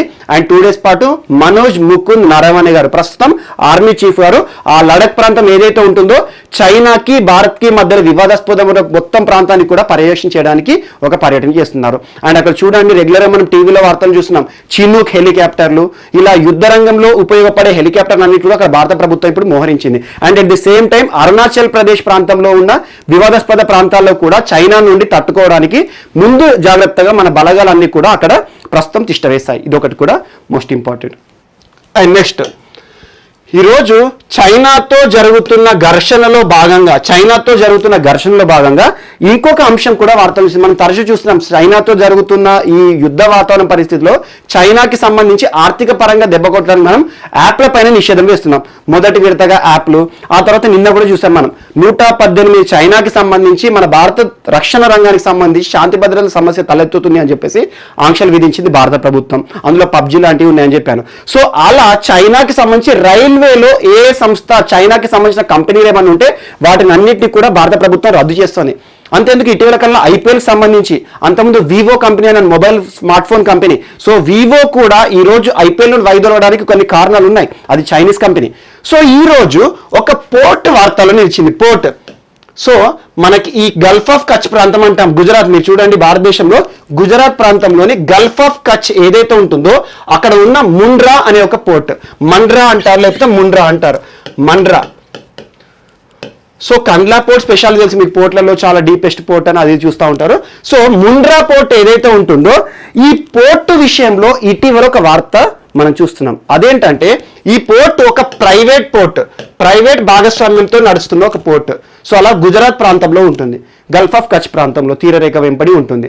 సో ఇటీవల ఈ పోర్టులో ఎవరెవరి భాగస్వామ్యంతో అభివృద్ధి చెందుతుందంటే ఇండియా అండ్ ఫ్రెంచ్ కంపెనీ, మరియు దాంతో పాటు చైనాకి సంబంధించిన మర్చెంట్ గ్రూప్ అనే ఒక కంపెనీ ఉంటుంది, మర్చెంట్ గ్రూప్. సో ఈ భాగస్వామ్యం ఏదైతే ఉంటుందో చైనాకి సంబంధించిన పెట్టుబడులు భారతదేశంలో ఎక్కడెక్కడైతే జరుగుతున్నాయో వాటినన్నిటినీ కూడా భారత ప్రభుత్వం ప్రస్తుతం స్క్రూటినీ చేస్తోంది. అందులో భాగంగా ఈ ముండ్రా పోర్ట్ ఏదైతే ఉందో ఈ ముండ్రా పోర్ట్ భాగంలో కూడా చైనాకి సంబంధించిన భాగస్వామ్యం కానీ వారికి సంబంధించిన పెట్టుబడులు కానివ్వండి, దానికి సంబంధించిన టెండరింగ్ ప్రక్రియ పైన భారత ప్రభుత్వం మరొకసారి యోచిస్తోంది. ఏ రకంగా కూడా ఇక్కడ నుండి చైనాకి సంబంధించిన పెట్టుబడులు వెనక్కి పంపే ఉద్దేశం, సింపుల్గా చెప్పాలంటే ఇదొకటి కూడా ఇంపార్టెంట్. ఇటీవల వార్తలు నిలిచిన ముండ్రా పోర్ట్ ఏ రాష్ట్రంలో ఉంది అంటారు. ఈ పదం చూసుకోండి, అంతే. ఇదంతా హిస్టరీ అవసరం లేదు, ఎందుకంటే ఒక బిట్ ప్రిపేర్ చేసినప్పుడు ఎట్లా వస్తుంది అంటే వార్తల్లో నిలుస్తున్న పోర్టు కానీ ఆ ఇతివృత్తం కంటే ఎక్కువ కూడా అది ఎక్కడ ఉంది అని జాగ్రఫీలో. సో అలా కండ్లా పోర్ట్ ఏదైతే ఉంటుందో అదే రాష్ట్రంలో ముండ్రా పోర్ట్ కూడా ఉంటుంది. ఇది ఒక ప్రైవేట్ పోర్ట్. అలా 3 దేశాల భాగస్వామ్యం ఉంటుంది ఇక్కడ. దానికి సంబంధించి చైనాకి సంబంధించిన మర్చెంట్ గ్రూప్ ఏదైతే ఉంటుందో దాన్ని వైదొలిగించే విధానమా లేకపోతే దానికి సంబంధించిన స్క్రూటినీ చేస్తుంది భారత ప్రభుత్వం. ఇదొకటి కూడా ఇంపార్టెంట్. అండ్ సిక్కింలో ఒక కల్చరల్ ఫెస్టివల్ జరుగుతోంది, festival of cultural heritage and historic perspective వదలంగా, అంటే చరిత్రను దృష్టిలో ఉంచుకొని మరియు సిక్కిం యొక్క సంస్కృతిలో భాగమైన సంవత్సరానికి ఒకసారి జరుపుకునే ఒక పండుగ ఈరోజు వార్తల్లో నిలిచింది. అని గుర్తుంచుకోండి, ఈశాన్య రాష్ట్రాల్లో జరిగే పండుగల గురించి ఖచ్చితంగా అడుగుతారు. ఎగ్జాంపుల్ మనకి అంబుబాచి మేళా కానివ్వండి, అలాంటి పండుగలు ఏవైతే ఉంటాయో ఖచ్చితంగా చూడండి. సో ఈ సిక్కింకి సంబంధించి ఇటీవల వార్తల్లో నిలిచిన పండుగ పేరు ఏంటంటే పాంగ్ లబ్సోల్. ఇటీవల వార్తల్లో నిలిచిన పాంగ్ లబ్సోల్ అనేది యాన్యువల్ ఫెస్ట్. ఏ రాష్ట్రానికి సంబంధించింది అంటారు? ఈశాన్య రాష్ట్రానికి సంబంధించి వారి యొక్క సంస్కృతికి చిహ్నంగా జరుపుకునే ఒక పండుగ. ఇందులో సిక్కిం ప్రజలంతా కూడా మొక్కే ఒక దేవుడు, ఒక ఆరాధించే దేవత ఎవరంటే మన పర్వతం తెలిసి మనకి మౌంట్ కంచన్జంగా. కాంచనగంగా అంటాం మనం. సో మౌంట్ కాంచన్జంగా దేవతని ఆరాధిస్తారు. మరియు దాంతోపాటు ఇందులో ఉన్న చరిత్ర ఏంటంటే ఏ బ్లడ్ రిలేషన్ ఆఫ్ మనకి లెప్చాస్ అండ్ బాటియాస్కి లెప్చాస్కి మధ్యలో ఏర్పడిన ఒక బ్రదర్హుడ్ ఏదైతే ఉంటుందో దానికి నిదర్శనంగా జరుపుకునే ఒక పండుగనే ఈరోజు పాంగ్ లబ్సోల్ అనే ఒక కల్చరల్ ఫెస్ట్, వారి సంస్కృతికి చిహ్నంగా ఉండే యాన్యువల్ ఫెస్ట్. ప్రతి సంవత్సరం కూడా సిక్కిం ప్రజలందరూ కూడా అంగరంగ వైభవంగా జరుపుకుంటారు. ఇది ఇటీవల వార్తలు నిలిచింది. సో ఇలాంటి పండుగ వార్తలు నిలిస్తే దాని యొక్క ఇతివృత్తం కాకుండా ఇటీవల వార్తలు నిలిచిన పాంగ్ లబ్సోల్ అనే ఒక కల్చరల్ పండుగ ఏ రాష్ట్రానికి సంబంధించింది, ఈశాన్య రాష్ట్రానికి సంబంధించింది కాబట్టి ఖచ్చితంగా అడుగుతారు. సో అలా పాంగ్ లబ్సోల్ పండుగ అనేది కాంచన్జంగా దేవత ఎవరైతే ఉంటారో ఆ దేవతను దృష్టిలో ఉంచుకొని జరుపుకుంటారు. అండ్ దాంతోపాటు వారి యొక్క బ్రదర్హుడ్కి నిదర్శనంగా జరుపుకుంటారు. లెప్చాలు ఎక్కడ ఉంటారు అండ్ బాటియాస్ సంబంధించి బ్రదర్హుడ్ని సూచించే ఒక పండుగ ఈరోజు వార్తలు ఇచ్చింది. And next national clean air programme. So ఇటీవల నేషనల్ గ్రీన్ ట్రిబ్యునల్ మనకి 2010లో ఏర్పడింది, మనకు తెలుసు గ్రీన్ ట్రిబ్యునల్ అనేది. సో నేషనల్ గ్రీన్ ట్రిబ్యునల్ భారతదేశంలో పర్యావరణ పర్యవేక్షణ చేసే ఒక ట్రిబ్యునల్. న్యాయస్థానాలకు ఉండే అన్ని హక్కులు ఉంటాయి, అలా పర్యావరణం పైన పర్యవేక్షణ చేస్తుందని నేర్చుకున్నాం. సో నేషనల్ గ్రీన్ ట్రిబ్యునల్ ఇటీవల ministry of environment, forest and climate change, కేంద్ర పర్యావరణ మంత్రిత్వ శాఖ వారిని ఆదేశించడం జరిగింది. అదేంటంటే ఈ క్లీన్ ఎయిర్ ప్రోగ్రామ్ కి సంబంధించి టార్గెట్ అనేది చాలా తక్కువగా ఉంది. రానున్న 2024 వరకల్లా 20-30% ఆఫ్ ద ఎయిర్ ని మాత్రమే మీరు శుద్ధి చేస్తారు. సో కాలుష్య కారకాలు ఏవైతే ఉంటాయో కాలుష్య నివారణ ఎంత తగ్గిస్తారంటే రానున్న 4 ఏళ్ళు అంటే 2024 వరకల్లా ప్రస్తుతం ఉన్న కాలుష్యంలో 20-30% మాత్రమే తగ్గిస్తాము అని చెప్పేసి ఒక నివేదికను కేంద్ర పర్యావరణ శాఖ రిలీజ్ చేసింది. ఆ విషయంలో ఇటీవల ఎన్జిటి చాలా తీవ్రంగా ఆగ్రహం కూడా చేసింది. అదేంటంటే అసలు రానున్న 5 ఏళ్ల కాలం ఆల్మోస్ట్ 4 to 5 years లో మీరు తగ్గించే కాలుష్యం ఇంత మాత్రమేనా, సో ఇంతకు మించి తగ్గించని చెప్పేసి కొన్ని ఆర్డర్స్ కూడా ఇచ్చింది. అందులో భాగంగా మళ్ళీ నేషనల్ క్లీన్ ఎయిర్ ప్రోగ్రామ్ అనేది వార్తలు ఇచ్చింది. ఇందులో భాగంగా 2017 బేస్గా తీసుకొని కాలుష్య కారకాలు అన్నింటినీ కూడా తగ్గిస్తారు. రానున్న 5 ఏళ్ల పాటు అత్యంత త్వరలోనే 20-30% తగ్గిస్తాము. ఆ 2024 అనేది ఏదైతే మేము పెట్టామో దానికంటే ముందుగానే తగ్గిస్తాము. And PM 2.5 particulate matter 2.5 and PM 10 కాలుష్య కారకాలు ఏవైతే ఉంటాయో వీటిని కూడా రానున్న 5 ఏళ్ల పాటు బేస్ ఇయర్ గా 2017 తీసుకొని ఆ కాలుష్య కారకాలు అన్నింటినీ కూడా తగ్గిస్తామని చెప్పేసి ministry of forest, environment, climate change మంత్రిత్వ శాఖ వారు ఇటీవల గ్రీన్ ట్రిబ్యునల్కి చెప్పడం జరిగింది. ఇది ఒకటి. అంతకుముందు కూడా దీని గురించి చర్చించుకున్నాము. ఈరోజు మళ్ళీ ఒకసారి వార్తలు నిలిచింది. సో అలా 2024 వరకల్లా ఖచ్చితంగా 30% వరకల్లా కాలుష్యాన్ని, వాయు కాలుష్యాన్ని తగ్గించాలి. అందులో భాగంగా ఏం చేస్తున్నారు ప్రస్తుతం చూడండి, మనం సోలార్ ప్లేట్లు కానివ్వండి, అలా ఎలక్ట్రిక్ వెహికల్స్ ప్రోత్సాహం ఇవ్వడం కానివ్వండి. ఇటీవల ఢిల్లీలోని చెమ్స్ఫర్డ్ ప్రాంతంలో ఎలక్ట్రిక్ వెహికల్కి సంబంధించి ఎలక్ట్రిక్ ప్లాజా ఏర్పాటు చేయడం, అలా ఎలక్ట్రిక్ వెహికల్ సంబంధించి ఛార్జింగ్ పాయింట్లు ఏర్పాటు చేయడము, మరియు దాంతోపాటు ఇటీవల సరీబేసి విధానం కానివ్వండి, ప్రజా రవాణానికి ఎక్కువగా ప్రాముఖ్యత ఇవ్వడం ప్రభుత్వాలు ఇలాంటివన్నీ చేస్తున్నారు. సో ఇదొకటి కూడా most important. National clean air programme అనేది 2019 నుండి అమల్లోకి వచ్చింది. సో నేషనల్ జాతీయ క్లీన్ అంటే శుద్ధి చేయాలి, ఎయిర్ మన గాలిని లేదా మన గాల్లో సంబంధించి కాలుష్యాన్ని క్లీన్ చేసే ఉద్దేశంతో ఏర్పాటు చేయబడింది నేషనల్ క్లీన్ ఎయిర్ ప్రోగ్రామ్. అలా ఒక కార్యక్రమం అనేది వాయు విషయంలో వార్తలు నిలిచింది. అండ్ నెక్స్ట్ ఇది కూడా పర్యావరణానికి సంబంధించిన అంశమే. సో అదేంటంటే the green term ahead market. The green term ahead market అనేది ఇటీవల వార్తలు నిలిచింది. ఏ మంత్రిత్వ శాఖ పరిధిలో అంటే ministry of new and renewable energy, ministry of energy పరిధిలో ఉంటుంది. ప్రస్తుతం ఎవరు ఆర్కే సింగ్ గారు మంత్రిగా ఉన్నారు. సో దీని యొక్క ఉద్దేశం ఏంటంటే ఈ గ్రీన్ టర్మ్ అహెడ్ మార్కెట్ అంటే ఏంటంటే ఇండియా ఎనర్జీ ఎక్స్చేంజ్ లో భాగంగా అంటే ఏం చేస్తారంటే రానున్న కాలంలో మొత్తం కూడా రెన్యూవబుల్ ఎనర్జీ వైపు దేశాన్ని మళ్లించాలి. అందుకోసం ప్రభుత్వం నుండి ప్రోత్సాహకాలు అందించాలి. అలా ఎవరైతే సోలార్ ప్లేట్లు కానివ్వండి, సోలార్ రూఫ్ల విషయంలో ముందుకు వస్తారో వారికి సబ్సిడీలు ఇవ్వడం కానివ్వండి, అలా దేశమంతా కూడా రెన్యూవబుల్ ఎనర్జీగా మార్చే ఉద్దేశంతో ఒక ప్రోగ్రామ్ ని ప్రారంభించడం జరిగింది. అదే the green term ahead programme. Consumer choice ఆధారంగా ఇది పనిచేస్తుంది. అలా మనకి ఏదైతే ఉంటుందో రెన్యూవబుల్ కెపాసిటీ ఏదైతే ఉంటుందో ప్రస్తుతం పునరుత్పాదక శక్తి వనరులను ఎంత తొందరగా సాధించాలని చెప్పేసి టార్గెట్స్ ఇస్తారు. సో అలా రెన్యూవబుల్ ఎనర్జీ వైపు మన భారతదేశం అంతా కూడా రావాలి, అత్యంత తొందరగా రావాలని చెప్పేసి దానికి సంబంధించి ప్రోత్సాహం అనేది ఇవ్వడం జరుగుతుంది. ఇది ఒకటి కూడా ఇంపార్టెంట్. అండ్ నెక్స్ట్ పర్యావరణం సంబంధించి ఇంకొక అంశం ఏంటంటే ఇటీవల వార్తలు నిలిచిన water heroes share your stories contest. Share your stories అంటే మీ యొక్క కథలను పంచుకోండి అన్నట్టు. వాటర్ హీరోస్ అవార్డు దేనికి సంబంధించి? ఇది కూడా పర్యావరణానికి సంబంధించింది. ఏ మంత్రిత్వ శాఖ పరిధిలో ఉంటుందంటే మినిస్ట్రీ ఆఫ్ జలశక్తి పరిధిలో ఉంటుంది. ప్రస్తుతం మినిస్ట్రీ ఆఫ్ జలశక్తి ఎవరి ఆధీనంలో ఉంది? మనకి రతన్ లాల్ కటేరియా గారు మంత్రిగా ఉన్నారు. రతన్ లాల్ కటేరియా గారు. సో మినిస్ట్రీ ఆఫ్ జలశక్తి ఇటీవల ఒక ప్రోగ్రామ్ ని ప్రారంభించింది, ఒక కాంటెస్ట్. అదేంటంటే వాటర్ హీరోస్ అవార్డు. నీటి విషయంలో మంచి కన్జర్వేషన్ తీసుకునే వాళ్ళు కానివ్వండి, నీటి సంరక్షణ చర్యలు కానివ్వండి, నీటిని శుద్ధి చేసే ప్రోత్సాహక కార్యక్రమాలు చేపట్టడం కానివ్వండి, ఇలా నీటికి సంబంధించి సంరక్షించే చర్యలు తీసుకునేవారు. దానికి సంబంధించి మీరు మీ యొక్క కథలను పంపండి లేదా నీటికి సంరక్షణ చర్యలను చేపట్టండి. అలా నీటి సంరక్షణ విషయంలో భాగంగా భారత ప్రభుత్వం మీకు అవార్డులు కూడా ఇస్తుందని చెప్పేసి ఒక వాటర్ హీరోస్ అవార్డుని కూడా ప్రారంభించడం జరిగింది. ఇది ఒకటి కూడా important. Ministry of Jalshakti Ratan Lal Kataria ఆధ్వర్యంలో ప్రస్తుతం ఉంది. And next global innovation index ఇటీవల వార్తలు ఇచ్చింది. గ్లోబల్ ఇన్నోవేషన్ ఇండెక్స్ అంటే ప్రపంచంలో మేధా సంపత్తి విషయంలో దేశాలన్నింటినీ కూడా వర్గీకరణ చేసి ర్యాంకింగ్స్ ఇస్తారు. మొట్టమొదటిసారి గ్లోబల్ ఇన్నోవేషన్ ఇండెక్స్ విషయంలో భారతదేశము టాప్ 50లో చోటు సంపాదించుకుంది. అలా ఈ సంవత్సరం ఇచ్చిన ర్యాంకింగ్ లో 48th ర్యాంక్ లో భారతదేశం ఉంది. భారత ప్రభుత్వం అనకూడదు, భారతదేశం చోటు సంపాదించుకుంది. అలా 2015లో 81వ స్థానంలో భారతదేశం ఉండే గ్లోబల్ ఇన్నోవేషన్ ఇండెక్స్ లో. ఆ తర్వాత 2016లో 66, 2017లో 60, అండ్ నెక్స్ట్ 2018లో 57, 2019లో 52. ఈ రెండు చూసుకోండి. 2019లో 52వ స్థానంలో ఉన్న భారత్ ప్రస్తుతం 48వ స్థానంలో చోటు సంపాదించుకుంది. అలా గ్లోబల్ ఇన్నోవేషన్ ఇండెక్స్ ఎవరిస్తారు ర్యాంకింగ్స్ అంటే మనకి ఒకటి Cornell university, Cornell university. Next INSEAD business school, world intellectual property organisation. 3 సంస్థలు కలిసి ప్రచురించేది ఒక ఇండెక్స్, గ్లోబల్ ఇన్నోవేషన్ ఇండెక్స్ అని చెప్పేసి మనకు ఒక ర్యాంక్ ఉంటుంది ఇన్నోవేషన్ ఆధారంగా.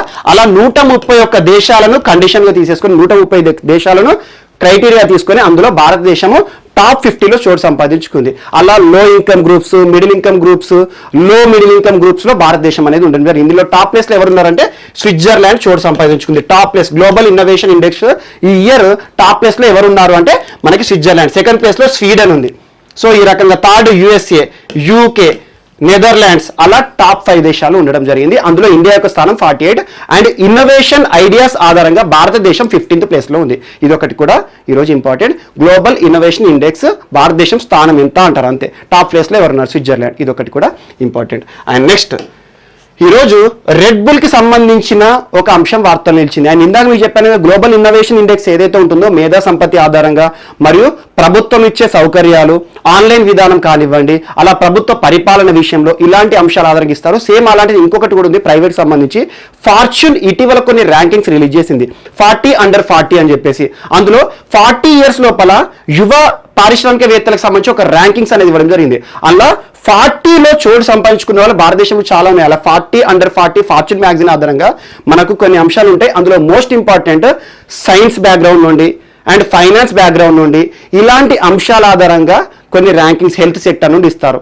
అందులో సీరం గ్రూప్ MD గారు కానివ్వండి, మరియు రిలయన్స్ సంబంధించి ట్విన్స్ మనకి ఆకాష్ ఈషా మరియు రవీంద్రన్, బైజూస్ ఎడ్యుకేషన్ విషయంలో మంచి ప్లాట్ఫామ్ ఒకటి ఉంటుంది ఆన్లైన్ ఎడ్యుకేషన్ విధానంలో బైజూస్ సంస్థ. సో వీళ్ళందరూ కూడా చోటు సంపాదించుకున్నారు. అది కూడా ఇక్కడ లింక్ చేసుకొని సరిపోతుంది. అండ్ ఈ గ్లోబల్ ఇన్నోవేషన్ ఇండెక్స్ నుండి ఖచ్చితంగా బిట్ వస్తుంది, ఒకటే బిట్ వస్తుంది. భారత స్థానం ఎంత, 2019 ఎంత, ఇప్పుడు ఎంత, ఎవరు రిలీజ్ చేస్తారు, ఆ 3 సంస్థల పేర్లు గుర్తుంచుకోండి. అండ్ ఇటీవల రెడ్ బుల్ విషయంలో ఒక వివాదం అనేది వచ్చింది. రెడ్ బుల్ ఎనర్జీ డ్రింక్ అంటాం, మనకు చాలా మంది కూడా రెడ్ బుల్ తాగే ఉంటారు. సో అలా ఎనర్జీ డ్రింక్ ఏదైతే ఉంటుందో రెడ్ బుల్ ఇటీవల ఒక సంస్థను ఆశ్రయించింది. అదేంటంటే ఇంటలెక్చువల్ ప్రాపర్టీ అప్పీలేట్ బోర్డు. భారతదేశంలో మేధా సంపత్తి కానివ్వండి, మేధో హక్కులకు సంబంధించి పరిరక్షణ చేసే సంస్థ ఇంటలెక్చువల్ ప్రాపర్టీ అప్పీలేట్ బోర్డు. ఆ సంస్థని ఆశ్రయించింది రెడ్ బుల్ సంస్థ. ఎందుకంటే రెడ్డీస్ ల్యాబ్ ఏదైతే ఉంటుందో రెడ్డీస్ ల్యాబ్ పైన ఒక కంప్లైంట్ ఇచ్చారు. ఆ కంప్లైంట్ ఏంటంటే వీరి యొక్క రెడ్ బుల్ యొక్క ట్రేడ్ మార్క్ మరియు రెడ్డీస్ సంస్థ యొక్క రెడ్డీస్ ల్యాబ్ యొక్క ట్రేడ్ మార్క్ రెండు ఇంచుమించుగా ఒకే రకంగా ఉంది. సో ప్రజలు ఈ రెడ్ బుల్ విషయంలో కన్ఫ్యూజ్ అవుతారు. ఆ రెడ్డీ ల్యాబ్ విషయంలో కానివ్వండి, రెడ్ బుల్ విషయంలో అని చెప్పేసి చెప్పారు. ఆ ఇచ్చిన ట్యాగ్ ఏంటంటే గివ్స్ యూ వింగ్స్ అనేదేమో ట్రేడ్ మార్క్ ఎవరిది, రెడ్ బుల్ది. అదే రెడ్డీస్ ల్యాబ్ ఏమో your wings to life. So రెండు దగ్గరే వింగ్స్ అని ఉన్నాయి. సో చాలా మందికి ట్రేడ్ మార్క్ అంటే ఏంటంటే కొన్ని ట్యాగ్ నేమ్స్ తో కానీ కొన్ని లోగోస్ తో కానీ అలా ఒక కంపెనీకి సంబంధించి ఒక బ్రాండ్కి సంబంధించి కొన్ని గుర్తులు కానీ అలా ఉంటాయి. అలా ముఖ్యంగా ట్రేడ్ మార్కులు, పేటెంట్ హక్కులు అంటాము, కాపీ రైట్స్, ఒక బుక్ పబ్లిష్ చేసినప్పుడు కాపీ రైట్ కానివ్వండి, ఒక సినిమా తీసినప్పుడు కాపీ రైట్ కానివ్వండి, అలాంటివి. మరియు దాంతోపాటు కాపీ రైట్, ఇండస్ట్రియల్ డిజైన్, ఏదో ఒక డిజైనింగ్ అనేది ఉంటుంది. ఆ డిజైన్ చూడగానే మనకు ఆ సంస్థ అని తెలుస్తుంది. సో దాన్ని రిజిస్ట్రేషన్ చేసుకుంటారు. అలా రిజిస్టర్ చేసుకుంటే ఎవరు కూడా ఆ గుర్తుతో రాకూడదు. సో అలా. అండ్ కొన్ని చాక్లెట్ కంపెనీలు ఈరోజు వాటర్ బాటిల్స్ చూడండి, ఎగ్జాంపుల్ కిన్లే వాటర్ బాటిల్ మీద 40 రకాల వాటర్ బాటిల్స్ ఉంటాయి. కానీ ఒరిజినల్ కిన్లే ఏదైతే ఉంటుందో అలాగే ఉంటుంది కిన్లీ అని చెప్పేసి చూడండి మీరు చాలాసార్లు. సో ఇలాంటిది ఫాస్ట్ ట్రాక్ లాంటివి. సో అలా ట్రేడ్ మార్క్ అనేది సంస్థని సూచించడానికి ప్రజలకి ఒక నమ్మకమైన ఒక చిహ్నం అన్నట్టు. సో అలాంటి విషయంలో ఒక లోగో ఏదైతే ఉంటుందో గివ్స్ యూ వింగ్స్ అనేదేమో రెడ్ బుల్ యొక్క ట్రేడ్ మార్క్. సో ఈ trade mark same Reddy's lab వాళ్ళు వాడే ట్రేడ్ మార్క్ సేమ్ అలాగనే ఉంది అని చెప్పేసి 2001లో కంప్లైంట్ ఇచ్చారు. ఎవరికి? Intellectual property appellate board. అలా మనకి మేధో హక్కు సంపత్తి విషయంలో ఒక అప్పీలేట్, ఒక ట్రిబ్యునల్ అనేది ఉంటుంది, దాన్ని ఆశ్రయించారు. కానీ ఇటీవల రెడ్ బుల్ ఇచ్చిన కంప్లైంట్ ఏదైతే ఉందో రెడ్డిస్ ల్యాబ్ పైన ఆ కంప్లైంట్ తిరస్కరించడం జరిగింది. ఎందుకంటే ఈ నినాదం వేరే ఉంటుంది, ఈ థీమ్ వేరే ఉంటుంది, ఈ థీమ్ వేరే గివ్స్ యూ వింగ్స్ కి యువర్ వింగ్స్ టు లైఫ్ కి మధ్యలో తేడా చాలా ఉంటుంది అని చెప్పేసి ఒక తిరస్కారం అనేది జరిగింది. అలా రెడ్ బుల్, రెడ్డిస్ ల్యాబ్ మధ్యలో ట్రేడ్ మార్క్ విషయంలో ఇటీవల వివాదం చోటు చేసుకుంది. ఇది ఒకటి కూడా ఇంపార్టెంట్. అలా ట్రేడ్ మార్క్ అంటే ఏంటంటే ఒక సంస్థకి సంబంధించి దాన్ని సులభంగా గుర్తించే రీతిలో ప్రజలకి చేరువవడం. సో అలా కొన్ని నేమ్స్ ఇస్తారు. గివ్స్ యూ, ఇందాక మీకు చెప్పిన రెడ్ బుల్ విషయంలో అలా రెండు కూడా వింగ్స్ అనే నేపథ్యంలో ఉన్నాయి కాబట్టి ప్రజలు కన్ఫ్యూజ్ అవుతారు మా యొక్క ప్రోడక్ట్స్కి ఆ ప్రోడక్ట్స్కి అని చెప్పేసి ఒక అంశం కూడా వార్తలు నిలిచింది. ఇది ఒకటి కూడా ఇంపార్టెంట్. అండ్ నెక్స్ట్ టాపిక్ ఈరోజు. సో ఈరోజు మనకు వార్తలు నిలిచిన నెక్స్ట్ అంశం వచ్చేసి జీవ వైవిధ్యానికి సంబంధించింది. జీవ వైవిధ్యం. సో ఒక కొత్త రకమైన చేప యొక్క ఆనవాలను కనుగొనడం జరిగింది ఇటీవల శాస్త్రవేత్తలు. సో ఒక ఫిష్కి సంబంధించిన అంశం, చేపకి సంబంధించిన అంశం. ఇటీవల కేరళ మరియు వెస్ట్ బెంగాల్ ప్రాంత రీసెర్చర్స్, పరిశోధనకారులు ఒక కొత్త రకమైన చేప యొక్క ఆనవాలను కనుగొన్నట్లుగా ఒక జర్నల్లో పబ్లిష్ చేశారు. సో ఆ చేప పేరు ఏంటంటే సిస్టోమస్ గ్రాసిలస్.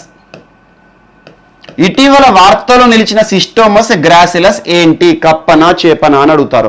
ఇదేంటంటే ఒక సిప్రినిడ్ అంటే మీరు బయాలజీ గ్రూప్ ఎవరైనా చదివిన వాళ్ళు కానివ్వండి, సైన్స్ బ్యాక్గ్రౌండ్ వాళ్ళు అయితే తెలుస్తుంది. సిప్రినిడ్ అంటే ఏంటంటే a family of fresh water fish, అంటే మంచినీటిలో బతికే ఒక చేపకు సంబంధించింది ఇది.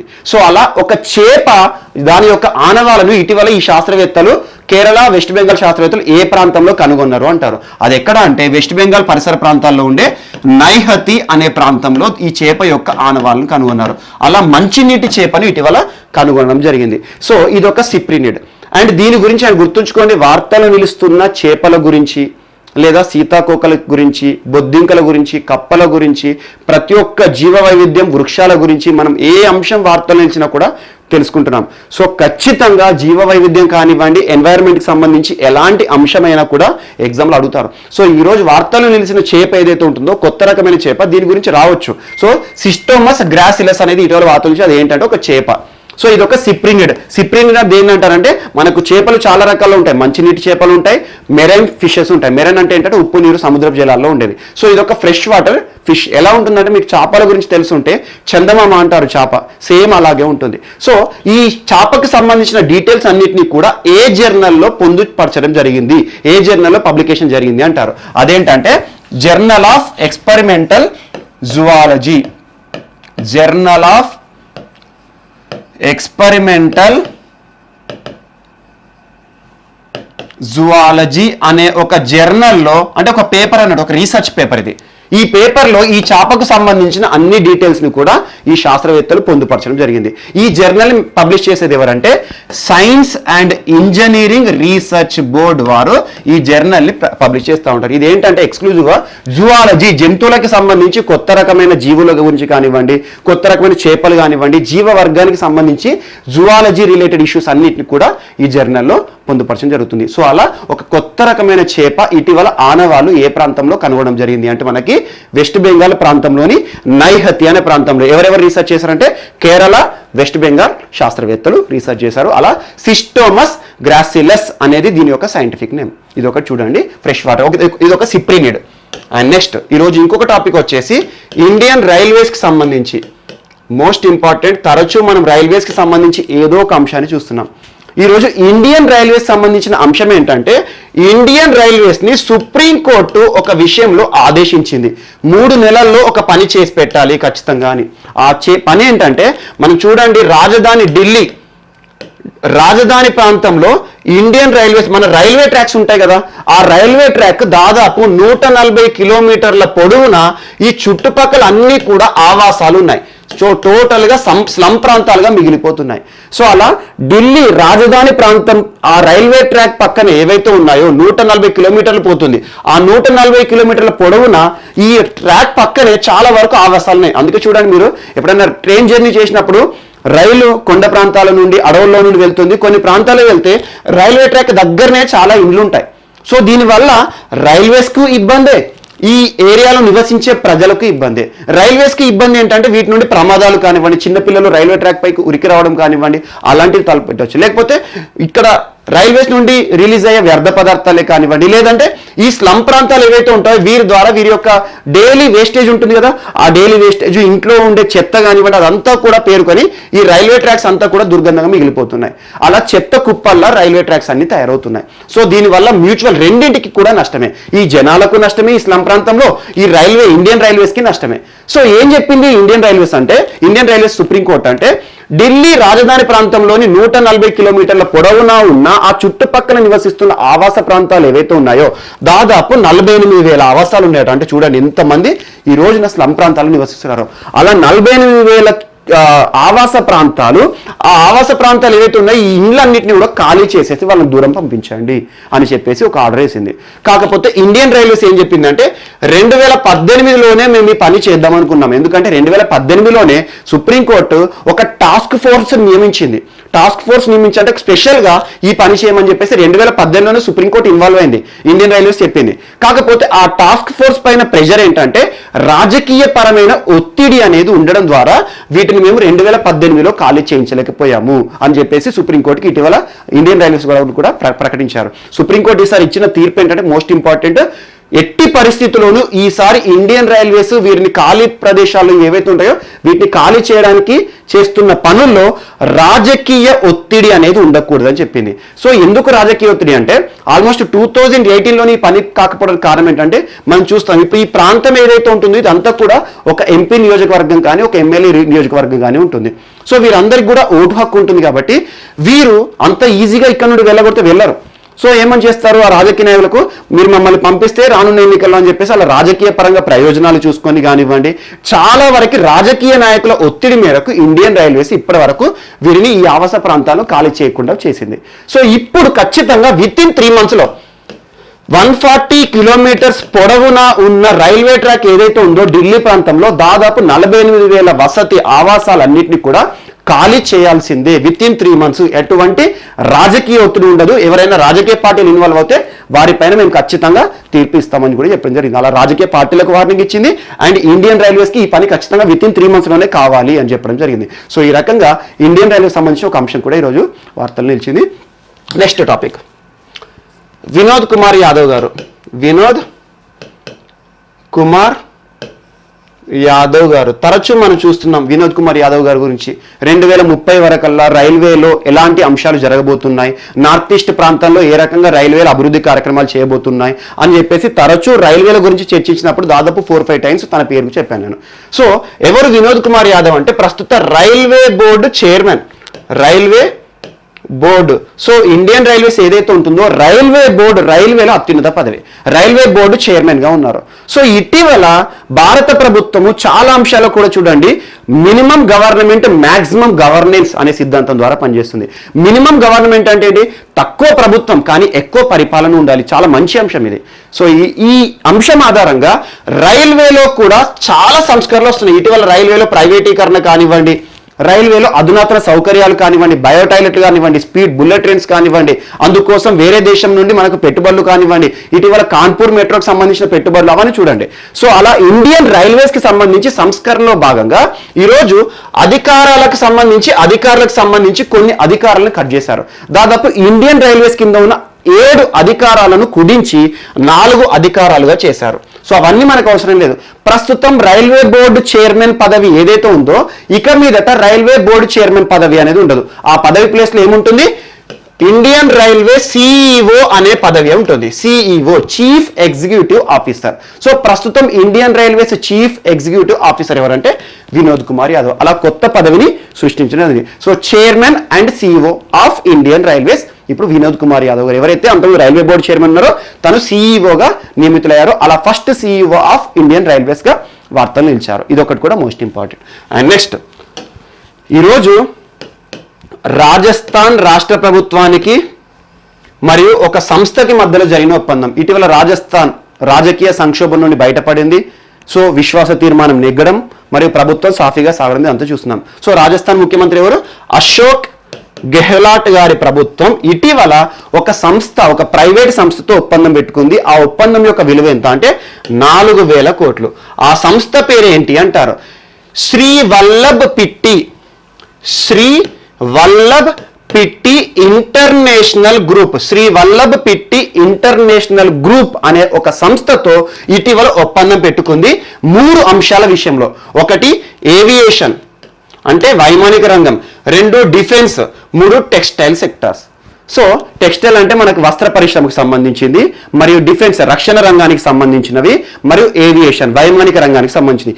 ఈ మూడింటిలో కూడా ఈ రాజస్థాన్ ప్రభుత్వానికి మరియు ఎస్పిఐ ఇంటర్నేషనల్ గ్రూప్ ఏదైతే ఉందో ఈ సంస్థకి మధ్యలో ఒప్పందం 4,000 రూపాయల విలువ ఒప్పందం ఏదైతే ఉందో దీని ద్వారా రాష్ట్రంలో ఉన్న నిరుద్యోగ యువత ఎవరైతే ఉంటారో వారికి ఉపాధి అనే అవకాశాలు కలుగుతాయి. ఎందుకంటే ఈ వైమానిక రంగంలోనూ డిఫెన్స్ రంగానికి సంబంధించి కొత్త పరికరాలను తయారు చేయడము, వైమానిక రంగానికి సంబంధించి ప్రభుత్వానికి కావాల్సిన సౌకర్యాలు కానివ్వండి, అందులో భాగంగా విడి భాగాలను తయారు చేయడము, మరియు టెక్స్టైల్ రంగం ఈరోజు యువత మొత్తం కూడా కుట్టు మిషన్లను సప్లై చేసేసి ఆ రాజస్థాన్ ప్రభుత్వం కింద ఉండే ఉపాధి హామీ పథకం కింద ఏం చేస్తారంటే యువతకి కుట్టు మిషన్లను సప్లై చేసేసి వారి ద్వారా కొన్ని అవసరమైన ఇటీవల కాలంలో మనకు మాస్కులు అవసరం కానివ్వండి, అలాంటి టెక్స్టైల్ రంగానికి సంబంధించి అన్ని అంశాలు కూడా ఈరోజు ఈ 2 సంస్థల మధ్యలో జరిగిన 4,000 రూపాయల ఒప్పందం ద్వారా 4,000 కోట్ల రూపాయల ఒప్పందం ద్వారా రాజస్థాన్ రాష్ట్రం కింద ఉన్న నిరుద్యోగ యువతకి ఒక ఉపాధి అవకాశాలు కలగబోతున్నాయి. సో అలా ఇటీవల రాజస్థాన్ ప్రభుత్వానికి మరియు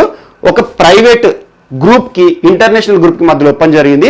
అది ఎన్ని వేల కోట్ల ఒప్పందం అంటారు? 4,000 కోట్ల రూపాయలు. ఏ రంగంలో వీటికి సంబంధించి ఉపాధి అవకాశాలు మెరుగవుతాయంటే ఏవియేషన్, డిఫెన్స్, టెక్స్టైల్. ఇందులో కావలసిన అన్ని కూడా ఉపాధి కల్పించేసి యువతకి దాని ద్వారా ఈ 3 రంగాలు కూడా పనులు చేయించుకుంటారు. ఇదొకటి మోస్ట్ ఇంపార్టెంట్. సో ఆ పేరు చూడండి, Shri Vallabh Pitti International Group. Shri Vallabh Pitti SVP International Group అంటారు. అలా రాజస్థాన్ ప్రభుత్వానికి ఎస్విపికి మధ్యలో ఒప్పందం జరిగింది. And next, Adani Group. తరచూ మనం చూస్తున్నాం, నిన్న కూడా చూసాము, ఆదానీ గ్రీన్ ఎనర్జీ లిమిటెడ్. ఏం జరిగింది? ప్రపంచంలోనే అత్యంత పెద్ద మొత్తంలో అత్యంత పెద్ద సోలార్ ఉత్పత్తి చేస్తున్న ఒక సంస్థగా నిలిచింది అని చెప్పేసి నిన్నటి క్లాస్లో చూసాము. అలా ప్రపంచంలోనే మోర్ దాన్ 10 గిగావాట్స్ సోలార్ విద్యుత్ని ఉత్పత్తి చేస్తున్నారు మనం నేర్చుకున్నాం. అండ్ ఇటీవల కాలంలో ఆదానీ గురించి చాలా చూస్తున్నాం మనం. ఒకటి తిరువనంతపురమే కానివ్వండి, అహ్మదాబాద్, లక్నో, గౌహతి ఇలాంటి విమానాశ్రయాలు ఏవైతే ఉన్నాయో ఆ ప్రాంతాల్లో ఉన్న విమానాశ్రయాలను ప్రభుత్వం ఇటీవల ఆదానీ గ్రూప్ కి లీజ్ కూడా ఇవ్వడం జరిగింది. వాటి గురించి మనం క్రితం క్లాస్ లో చూసాము. ఈ రోజు ఆదానీ గ్రూప్ 74% స్టేక్ పొందింది ఒక విమానాశ్రయంలో. అదేంటి అంటారు? ఆదానీ గ్రూప్ దాదాపు 74% ముంబై ఇంటర్నేషనల్ ఎయిర్పోర్ట్ లో స్టేక్ అంటే దాని యొక్క పెట్టుబడులు, దాని యొక్క షేర్ అనేది తీసుకోవడం జరిగింది ప్రభుత్వం నుండి. అదొకటి కూడా ఇంపార్టెంట్. ఏంటంటే ఇటీవల విమానాశ్రయాలకు సంబంధించి విమానాశ్రయాలు లీజ్ ఇవ్వడం కానివ్వండి, ఇటీవల 6 విమానాశ్రయాలు వీళ్ళు 50 ఏళ్ల పాటు లీజ్ తీసుకున్నారు. సో అలా ఆదానీ గ్రూప్ వైమానిక రంగంలో చాలా అంశాలు ముందుకు వస్తున్నారు. సో ఇటీవల వైమానిక రంగానికి సంబంధించి లీజ్ అనే అంశంతో ఏ బిట్ వచ్చినా ఆదానీ గ్రూప్ అని రాయండి. సో ఆదానీ గ్రూప్ కి చాలా టెండర్స్ వస్తున్నాయి, ఆదానీ గ్రూప్ యొక్క పెట్టుబడులు పెరుగుతున్నాయి. సో ఈ రోజు Adani group Mumbai international airport యొక్క పేరేంటి? Chhatrapati Shivaji international terminal. ఆ ఛత్రపతి శివాజీ ఇంటర్నేషనల్ టెర్మినల్లో ఈరోజు 74% అక్వైర్ చేసుకున్నారు వాటా. సో అలా అదాని గ్రూప్ వార్తల్లో నిలిచింది. ఇదొకటి కూడా ఈరోజు ఇంపార్టెంట్. అండ్ నెక్స్ట్ ఈరోజు మహారాష్ట్రకి సంబంధించి ఇటీవల సిడ్బీతో ఒక ఒప్పందం జరిగింది. మహారాష్ట్ర మరియు SIDBI Small Industries Development bank. ఇటీవల సిడ్బీ గురించి మనం ఎప్పుడు వింటున్నాం? మనము పిఎం స్వనిధి గురించి రెగ్యులర్గా వింటున్నాం. So Prime Minister Street Vendor Atmanirbhar Nidhi, అలా వీధి వ్యాపారం ఆదుకునే ఉద్దేశంతో సిడ్బీ అని చెప్పేసి దాని యొక్క పాత్ర ఏంటని మనం నేర్చుకున్నాం. So small Industries Development Bank of India ఏదైతే ఉంటుందో సిడ్బీకి మరియు మహారాష్ట్ర గవర్నమెంట్ మధ్యలో ఎంఎస్ఎంఈల విషయంలో ఒక ఒప్పందం జరిగింది. ఎంఎస్ఎంఈ అంటే micro small medium enterprises. So ఇండస్ట్రీలకు సంబంధించి రుణాలు ఇచ్చే ఉద్దేశం కానివ్వండి, మైక్రో స్మాల్ ఇండస్ట్రీస్ ఏవైతే ఉంటాయో మహారాష్ట్ర ప్రభుత్వం కింద మహారాష్ట్ర రాష్ట్రంలో మొత్తం కూడా అభివృద్ధి చేయడంలో భాగంగా ఈ రెండు సంస్థల మధ్యలో కూడా ఒక ఒప్పందం జరిగింది. ఇది ఒకటి కూడా ఇంపార్టెంట్. ఈ ఒప్పందం ఎవరి సూచనల ఆధారంగా అంటే ఇటీవల ఆర్బీఐ ఒక కమిటీని వేసింది. ఆర్బీఐ వేసిన కమిటీ ఏంటంటే యూకే సింగ్ కమిటీ. ఎంఎస్ఎంఈల పైన అధ్యయనం చేయడానికి ఆర్బీఐ వేసిన కమిటీ యూకే సింగ్. ఆ కమిటీ ఇచ్చిన సిఫార్సుల మేరకే ఈ రోజున మహారాష్ట్ర ప్రభుత్వము SIDBI Small Industries Development Bank of ఇండియాతో రాష్ట్రంలో మైక్రో స్మాల్ మీడియం ఎంటర్ప్రైజెస్ సూక్ష్మ చిన్న మధ్య తరహా పరిశ్రమలను ఏర్పాటు చేసి రాష్ట్రంలో మొత్తం కూడా యువతకు ఉపాధి కలిగించాలి. అని చూడండి, ప్రస్తుతం ఏ రాష్ట్ర ప్రభుత్వం ఏ సంస్థతో ఒప్పందం చేసుకున్నా కూడా దాని యొక్క ఉద్దేశం ఒక్కటే. ఎందుకంటే వలస కార్మికులు స్వస్థలాలకు చేరుకున్నారు. ప్రస్తుతం లాక్డౌన్ ద్వారా చాలా వరకు కూడా ఉద్యోగాలు, కొన్ని లక్షల ఉద్యోగాలు కలుగుతాయి. అలా ఉపాధి కలిగించడానికి ఒక్కొక్క రాష్ట్ర ప్రభుత్వము ఆ స్థానికులకే ప్రిఫరెన్సెస్ కూడా ఇస్తున్నాయి. అలా ఇటీవల కాలంలో స్థానికులకు ప్రిఫరెన్స్ ఇస్తూ ఆర్డినెన్స్ ఇచ్చిన రాష్ట్రాల గురించి మనం చూసాం. అంతేందుకు మహారాష్ట్ర గురించి మనం ఇలా చూస్తున్నాం. మహా జాబ్ పోర్టల్ అని చెప్పేసి డామిసైల్ ఆధారంగా రాష్ట్ర ప్రజలకి గుర్తించి వారికి ఉపాధి కల్పించడానికి కూడా ఈ రోజు మహారాష్ట్ర ముందుకు వచ్చింది. అండ్ ఎంఎస్ఎంఈ గురించి మనం తరచు చూస్తున్నాం. ఉద్యమ్ పేరుగా ఇటీవల చలామణి అవుతున్నాయి. దేశంలో more than 80% ఈ రోజు ఎంఎస్ఎంఈలో ఉన్నాయి. చాలా పెద్ద పరిశ్రమలు తక్కువ ఉంటాయి, కానీ అత్యధిక మొత్తంలో ఎంఎస్ఎంఈలో ఉంటాయి. సో అలా మహారాష్ట్రలో చిన్న మరియు సూక్ష్మ మధ్య తరహా పరిశ్రమలు ఏర్పాటు చేసే ఉద్దేశంతో సిడ్బీ బ్యాంకుతో ఈరోజు మహారాష్ట్ర ప్రభుత్వం ఒప్పందం చేసుకుంది. సో ప్రస్తుతం మహారాష్ట్ర ముఖ్యమంత్రి ఎవరు? ఉద్ధవ్ ఠాక్రే గారు. నెక్స్ట్ వైఎస్ జగన్మోహన్ రెడ్డి గారు ఇటీవల ఆంధ్రప్రదేశ్ ఏపీలో ఒక క్యాబినెట్ మీటింగ్ జరిగింది. ఆ క్యాబినెట్ మీటింగ్ లో కొన్ని కీలకమైన అంశాలు వచ్చినాయి. ఫస్ట్ పాయింట్ ఏంటంటే రాష్ట్ర ప్రజలు ఎవరైనా కూడా ఆన్లైన్లో రమ్మీ మరియు పోకర్ గేమ్ అంటే మీకు తెలిసి ఉంటుంది. ఆన్లైన్లో రమ్మీ మరియు జూదం లాంటి గేమ్స్ ఏవైతే ఉంటాయో వాటిని నిర్వహించే వాళ్ళు ఎవరైతే ఉంటారో నిర్వాహకులకి ఫస్ట్ టైం దొరికింది అనుకోండి, ఎవరైనా ఆన్లైన్లో ఇటువంటి గేమ్స్ కండక్ట్ చేయడము, యువతని తప్పుదారిలో ప్రయాణించేలా చేసే వాళ్ళు ఎవరైతే ఉంటారో వారు ఫస్ట్ టైం పోలీసులకి దొరికితే 1 year పాటు జైలు ఉంటుంది. సెకండ్ టైం మళ్ళీ వాళ్ళు దొరికారు అనుకోండి, మళ్ళీ ఆన్లైన్లో జూదం కానీ రమ్మీ కానీ పోకర్ గేమ్స్ కానీ అలా నిర్వహిస్తూ దొరికే సంస్థలు కానీ వ్యక్తులు కానీ రెండోసారి దొరికితే వాళ్ళకి 2 సంవత్సరాల పాటు జైలు శిక్ష ఉంటుంది, మరి జరిమానా ఉంటుంది. మరియు ఆన్లైన్లో ఈ పోకర్ రమ్మీ ఆడే వాళ్ళు ఎవరైతే ఉంటారో ఒకవేళ ఒక వ్యక్తి యువత ఎవరైతే ఆడతారో అలా దొరుకుతా ఆన్లైన్లో ఆడుకుంటూ దొరికితే వారికి 6 నెలల పాటు శిక్ష ఇస్తాము అని చెప్పేసి సింపుల్గా ఒకటే అంశం. ఆన్లైన్లో రమ్మీ పోకర్ జూదం ఆటలన్నింటినీ కూడా ఆంధ్రప్రదేశ్ రాష్ట్ర ప్రభుత్వం నిషేధించింది. సో రాష్ట్రంలో ఎవ్వరు కూడా ఆన్లైన్లో రమ్మీ లాంటి గేమ్స్ ఆడకూడదు. సో ఇదొకటి. ఎందుకంటే చాలా వరకు ఇది వ్యసనాలు, ఇవన్నీ కూడా ఒక్కసారి అలవాటు పడితే దానికి అడిక్ట్ అయిపోతారు, చాలా వరకు డేంజర్ అని చెప్పేసి అదొక అంశము. మరియు దీంతో పాటు ఈరోజు ఆంధ్రప్రదేశ్లో కొన్ని ప్రాజెక్టులకు సంబంధించి పశ్చిమ గోదావరి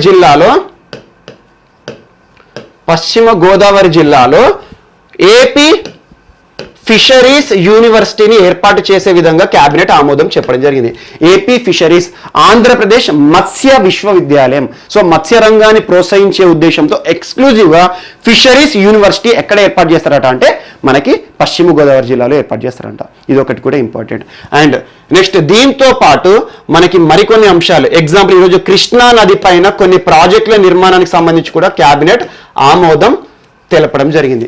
సో క్యాబినెట్ ఆమోదం తెలపడం జరిగింది. ఏంటంటే కృష్ణా నది పైన కొన్ని బ్యారేజ్లు నిర్మించడం కానివ్వండి, లేదా ప్రకాశం బ్యారేజ్ కింద మరి 2 బ్యారేజ్లు చిన్న చిన్న బ్యారేజ్లు ఏర్పాటు చేయడము, అలా నీటి విస్తీర్ణాన్ని పెంచడం కానివ్వండి, ఇలాంటి అంశాలు. మరియు దాంతోపాటు మోపిదేవి ప్రాంతంలో మరొక బ్యారేజ్ నిర్మించడం, మరియు చోడవరం ప్రాంతంలో ఒక బ్యారేజ్ నిర్మాణానికి, ఇవన్నీ కూడా దాదాపు 1000 కోట్లు, ఒక్కొక్క ప్రాజెక్ట్ 1000 కోట్ల నిర్మాణం చేయబోతున్న ప్రాజెక్ట్ ఏవైతే ఉంటే వాటి విషయంలో ఒప్పందం అన్ని కలిపేసి ఏంటంటే ప్రాజెక్టులు, నీటి ప్రాజెక్టుల విషయంలో కూడా ఒప్పందాలు. అలా ప్రకాశం బ్యారేజ్ కింద, మోపిదేవి వద్ద మరియు చోడవరం వద్ద బ్యారేజ్ నిర్మాణానికి ఆమోదం తెలపడం జరిగింది. అండ్ మోస్ట్ ఇంపార్టెంట్, వైఎస్ఆర్ ఉచిత విద్యుత్ నగదు బదిలీకి రాష్ట్ర కేబినెట్ ఆమోదం తెలపడం జరిగింది. వైఎస్ఆర్ ఉచిత విద్యుత్ నగదు బదిలీ అంటే ఇటీవల ఆంధ్రప్రదేశ్లో కొన్ని వివాదాలు వస్తున్నాయి, విమర్శలు కూడా వస్తున్నాయి.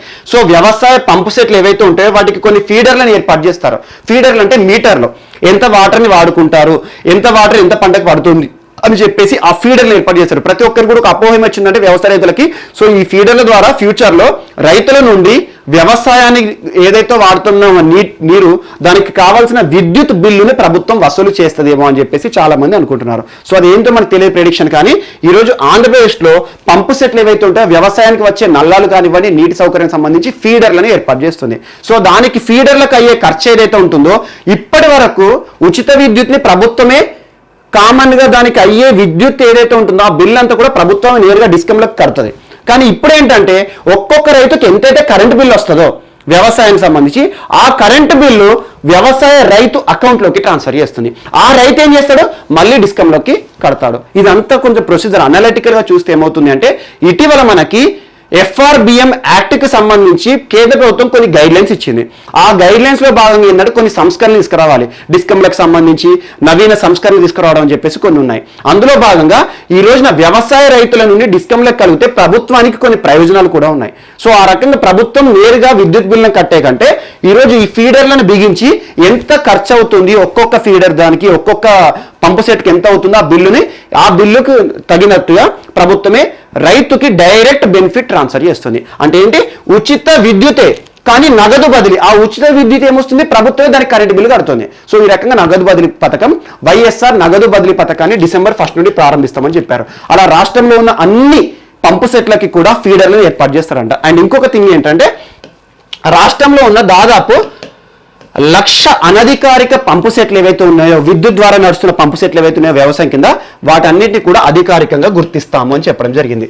అండ్ పైలట్ ప్రాజెక్ట్ కింద December 1న ఈ వైఎస్ఆర్ ఉచిత నగదు బదిలీ ఏదైతే ఉంటుందో, ఈ ఉచిత విద్యుత్ నగదు బదిలీ వ్యవసాయ రైతులకు సంబంధించి ఎక్కడ ప్రారంభమవుతుందంటే పైలట్ అంటున్నాను. పైలట్ ప్రాజెక్ట్ అంటే ఏంటి, రాష్ట్రం మొత్తం ఏకకాలంలో అమలు చేయకుండా ఒక ప్రాంతాన్ని టార్గెట్ చేసి అక్కడ చేస్తారు.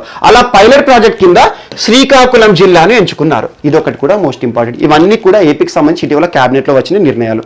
ఇదొకటి important.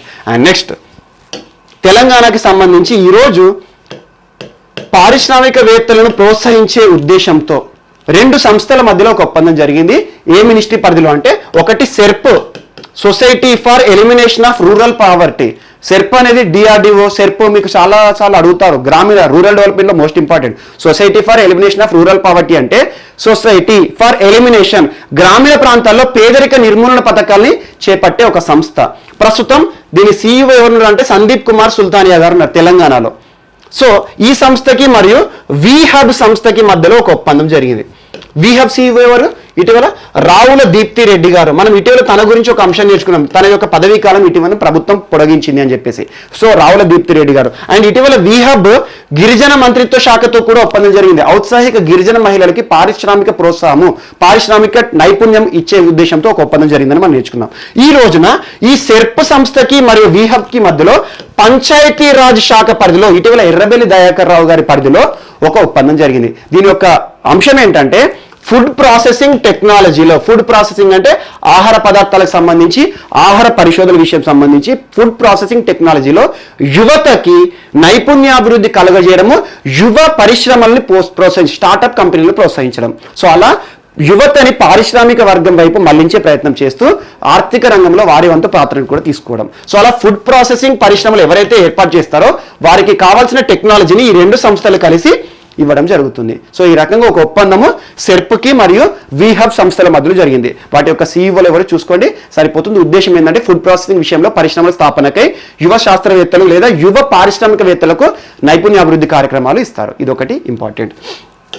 And next south India bank. ఇటీవల సౌత్ ఇండియా బ్యాంక్ యొక్క మేనేజింగ్ డైరెక్టర్ అండ్ సీఈఓగా నియమితులైన వ్యక్తి ఎవరు అంటారు? వార్తలు ఇచ్చిన కొన్ని వ్యక్తులు జస్ట్ బేసిక్ చూసుకోండి, పేరు సరిపోతుంది. అలా ఇది బ్యాంకింగ్ లో ఇంపార్టెంట్. సౌత్ ఇండియా బ్యాంక్ కు కొత్తగా వచ్చిన మేనేజింగ్ డైరెక్టర్ అండ్ సీఈఓ ఎవరు అంటే మనకి మురళీ రామకృష్ణన్ గారు. మురళీ రామకృష్ణన్ గారిని ఇటీవల ఆర్బీఐ అపాయింట్ చేసింది. ఎందుకంటే బ్యాంకుల విషయంలో ఉన్నత సంస్థ ఆర్బీఐ కదా, అలా RBI reserve bank of India ఇటీవల సౌత్ ఇండియా బ్యాంక్ కి ఏ వ్యక్తిని ఎండీ అండ్ సీఈఓ నియమించింది అంటే మనకి మురళీ రామకృష్ణన్. నెక్స్ట్ ఈరోజు ఇంకొక బ్యాంక్ మేనేజింగ్ డైరెక్టర్ అండ్ సీఈఓగా నియమితులైన వ్యక్తి ఎవరంటే కృష్ణన్. ఏ బ్యాంకుకి? పంజాబ్ అండ్ సింధ్ బ్యాంకుకి సంబంధించి కేంద్ర ప్రభుత్వం నియమించడం జరిగింది. ఇది ఒకటి కూడా ఇంపార్టెంట్. సో రెండు బ్యాంకులకి ఈరోజు ఎండి అండ్ సీఈఓగా వ్యక్తులు వచ్చారు. సో ఒకరు కృష్ణన్, ఇందాక చెప్పిన సౌత్ ఇండియా బ్యాంక్, రెండు చూసుకోండి. And next so David Capel England allrounder, మాజీ ఆల్రౌండర్, 57 సంవత్సరాల వయస్సు. డేవిడ్ క్యాపెల్ ఇటీవల వార్తలు నిలిచారు. ఇంగ్లాండ్ తరపున దాదాపు 15 వన్డే మ్యాచ్లు ఆడారు, 50 ఓవర్స్ మ్యాచ్, అండ్ 23 టెస్టులు ఆడడం జరిగింది. సో తన కెరీర్ మొత్తం కూడా వన్డే అండ్ టెస్టులు రెండు కలిపి కూడా దాదాపు ఆల్మోస్ట్ 40 మ్యాచెస్ ఆడడం జరిగింది. 38 to 40 మ్యాచెస్ ఆడారు.